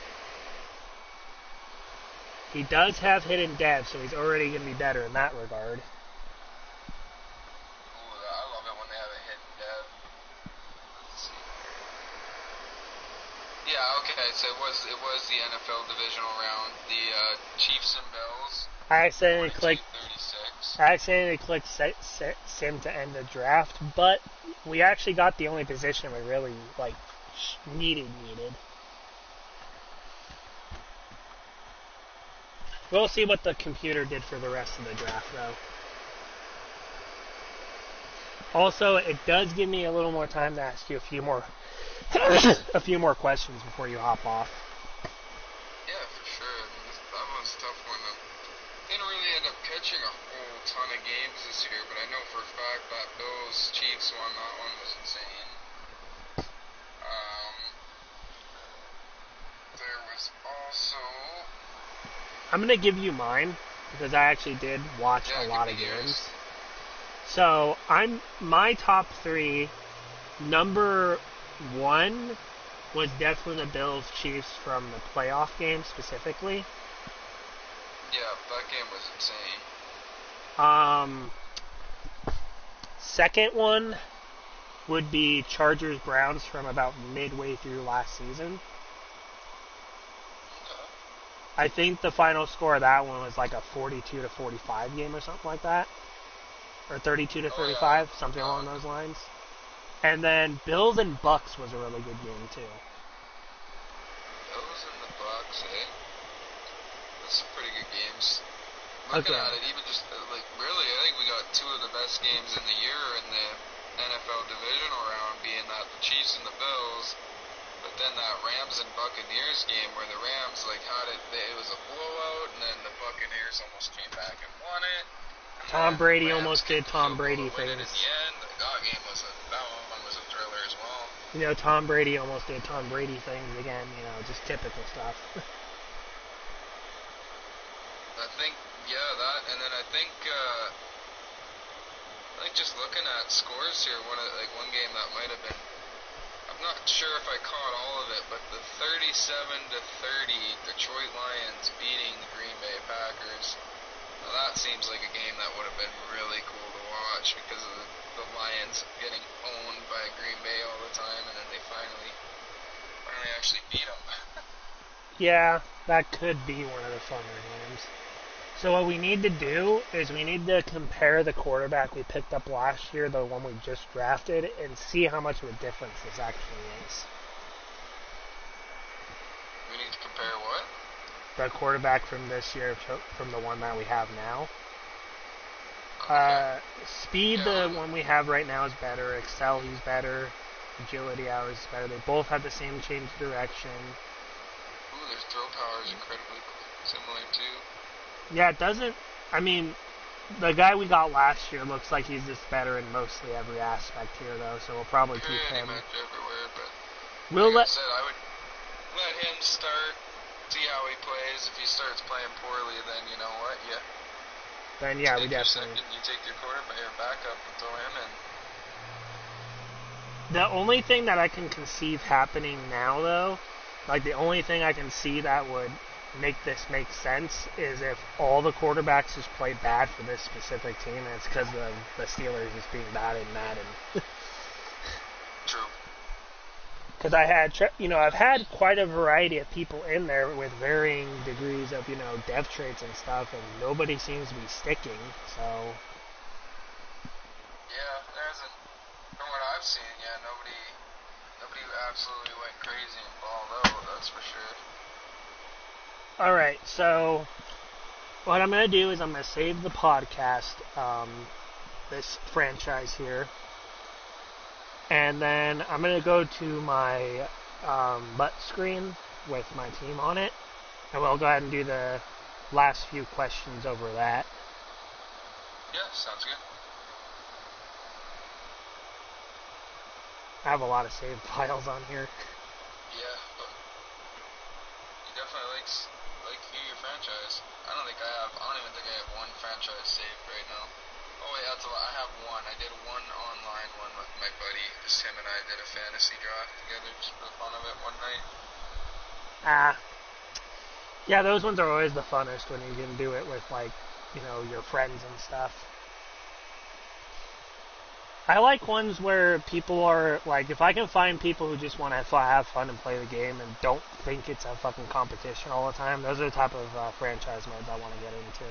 Yeah, just playing it for fun. That's what it was for us. Was neither of us play on we both have next gen consoles, but we don't tend to play next gen, so we literally just did a draft on next gen so that we could play some next gen if we wanted. Alright, so do you have a YouTube channel too? I do not currently. That's something I'd consider doing too if I were you, just like having, like, if you know how to edit, or you know somebody who knows how to edit, maybe edit your streams down and repost them on YouTube. I need to get looking into how to edit because I have no clue.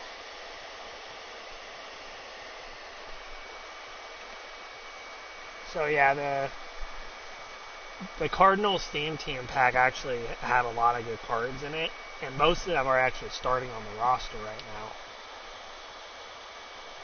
Like, I have very few players that, like, aren't Cardinals players, so.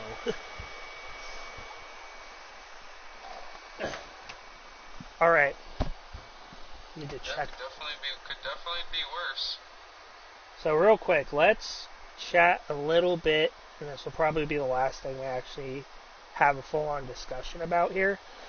But let's talk about the positives of this Madden, because we're always so focused on the negatives. What did Madden 22 do that was good that you want to see them carry over to next year's Madden? I feel like they did a really good job with the content side of things. Like, they were putting out good content for a majority of the year. It was never like, I never really found, when I was actually playing Madden, I never really found multiple weeks at a time where there was just no content dropping. So I feel like the content side of things, they did great. Their content team did incredible. It was more so the gameplay side, they just did terrible. But there's definitely great content in the sense of new names being brought into the game. The out-of-position cards, as much as people don't like them, I'm a fan of them. I think they're fun. The Derrick Henry card sucks. I hated it, but at the same time, still a fun idea. Maybe don't give them the best release in the game, but definitely a cool idea. The out-of-positions that they did this year were quite neat. I quite like seeing guys like that out of playing different positions, because I know when I played football, I didn't just play one position and that's it. I played multiples. That's why I like the card that I have up on screen right now. The Backyard Ballers promo was probably one of my favorite ones. Yeah, I thought that was a super cool promo. Brothers changing positions and just... I kind of wish... guys' positions, because there's no reason a wide receiver can't play corner or safety. Exactly. There's no reason that, safety or corner can't play wide receiver or halfback. I guarantee if you look back at those guys' high school careers, they probably did play halfback or wide receiver as well as a defensive back. Or something along those lines. Yeah, something similar where, a lot of places in high school you were playing both sides of the football. I think it's cool to see guys on different sides of the ball, like even the Vita Vea halfback, like I had a friend that was, similar body type, where he was a big, thick, heavy dude, but we would let him run the football every once in a while because he was a big, heavy dude, and like good luck tackling him. And it's the same concept with that Vita Vea. That's one of my favorite cards in the game. Yeah, I can see that.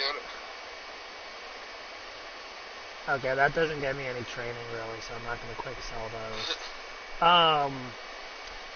But yeah, I'm going through these, and I'm hoping to find some players I can, get rid of here, and then maybe we can open some packs to end this off with. Just open some. Probably most of them not going to be your NAT cards. Yeah, I had to do some quick selling to get some training up at some point too, when I have the time to sit here and grind out some more solos. But if I can get all these 3 cards sold, I think we should be able to get like quite a few packs, honestly, and maybe we pull something really good on stream. Who knows? You got enough for one Pro Fantasy so far. I forgot that Tyreek Hill was a freebie card for a second. Okay, this Connor Williams is going to be training.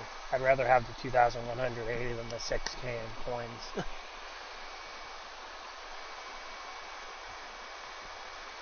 That's what I don't like is when they give you like the Tyreek Hill. They give you a Tyreek Hill card and then they release the same card that isn't like the freebie card. So you just sit there like, what the hell, They're weird with the free cards that they give you. I pretty much just always quick sell them right away. I'm going to quick sell every one of these and see how much training we get out of this. Get rid of all the 80 pluses here. I have a lot of them actually. I forgot I had this many on this account. Oh, there's 23K right there just by what I just quick sold. Okay, still have a high overall there. Still have that one that I posted last. Still have some of these to quick sell real quick. What would you say now are the things you'd like to see improved upon for next Madden? If I were to take this Madden and try and make it better, I would start, honestly, by either removing abilities as a whole, because I feel like abilities like Escape Artist just truly ruin the game. So either remove them, or in the way that they've been baking abilities into cards, do it that way so that a card can have either one ability or maybe 2 if it's a really good card, and then nothing else added onto it, or just something where overall card, and for it to actually be useful you have to put specific abilities on it, which kind of just ruins the point of having all these different cards, is because they only actually play good if you put a specific ability on it. I can agree with that. Abilities kind of damage the game as a whole. Yeah, those pre-baked in ones are kind of annoying. Especially when you get the already somewhat OP cards and they end up having already baked in abilities. Yeah, I would just go about just completely removing them, and then cards actually playing to their likeness, like a Calvin Johnson will play like a Calvin Johnson, and a Wes Welker will Wes Welker is 5'11", Calvin Johnson's 6'4". Like, the Calvin Johnson's obviously going to be better at catching the high balls, but maybe Wes Welker's better at getting open down in the box behind all the he's better at slipping in and being harder to keep an eye on, and he's better at catching the low ball passes where he's down to the ground, and it's easier for him to catch the low trailing passes, where for Calvin Johnson, he's the one that's going to catch the up high ones, but not so often the down low. Stuff like that, where exactly. Actually their height matters and their speed and their size versus I have route tech on, you don't, something like that. I can agree with that for sure. All right, so you have any closing remarks here for the people?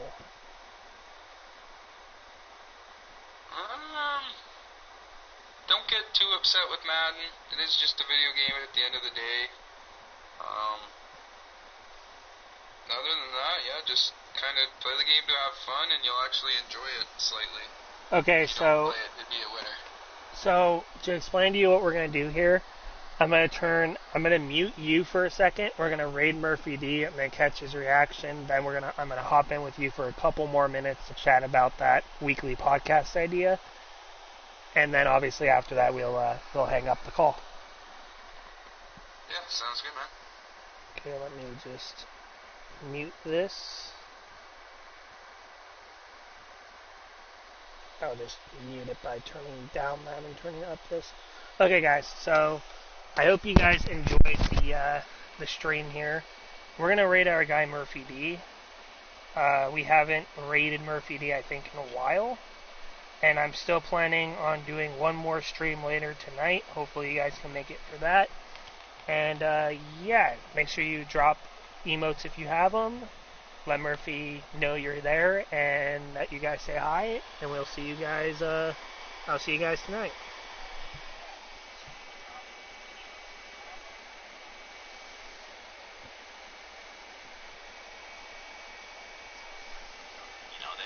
My dad understood. Like, he doesn't understand anything, but then once you start showing him, then it's like, all right, well, you can do something with this. So that's kind of how it's been. For sure, and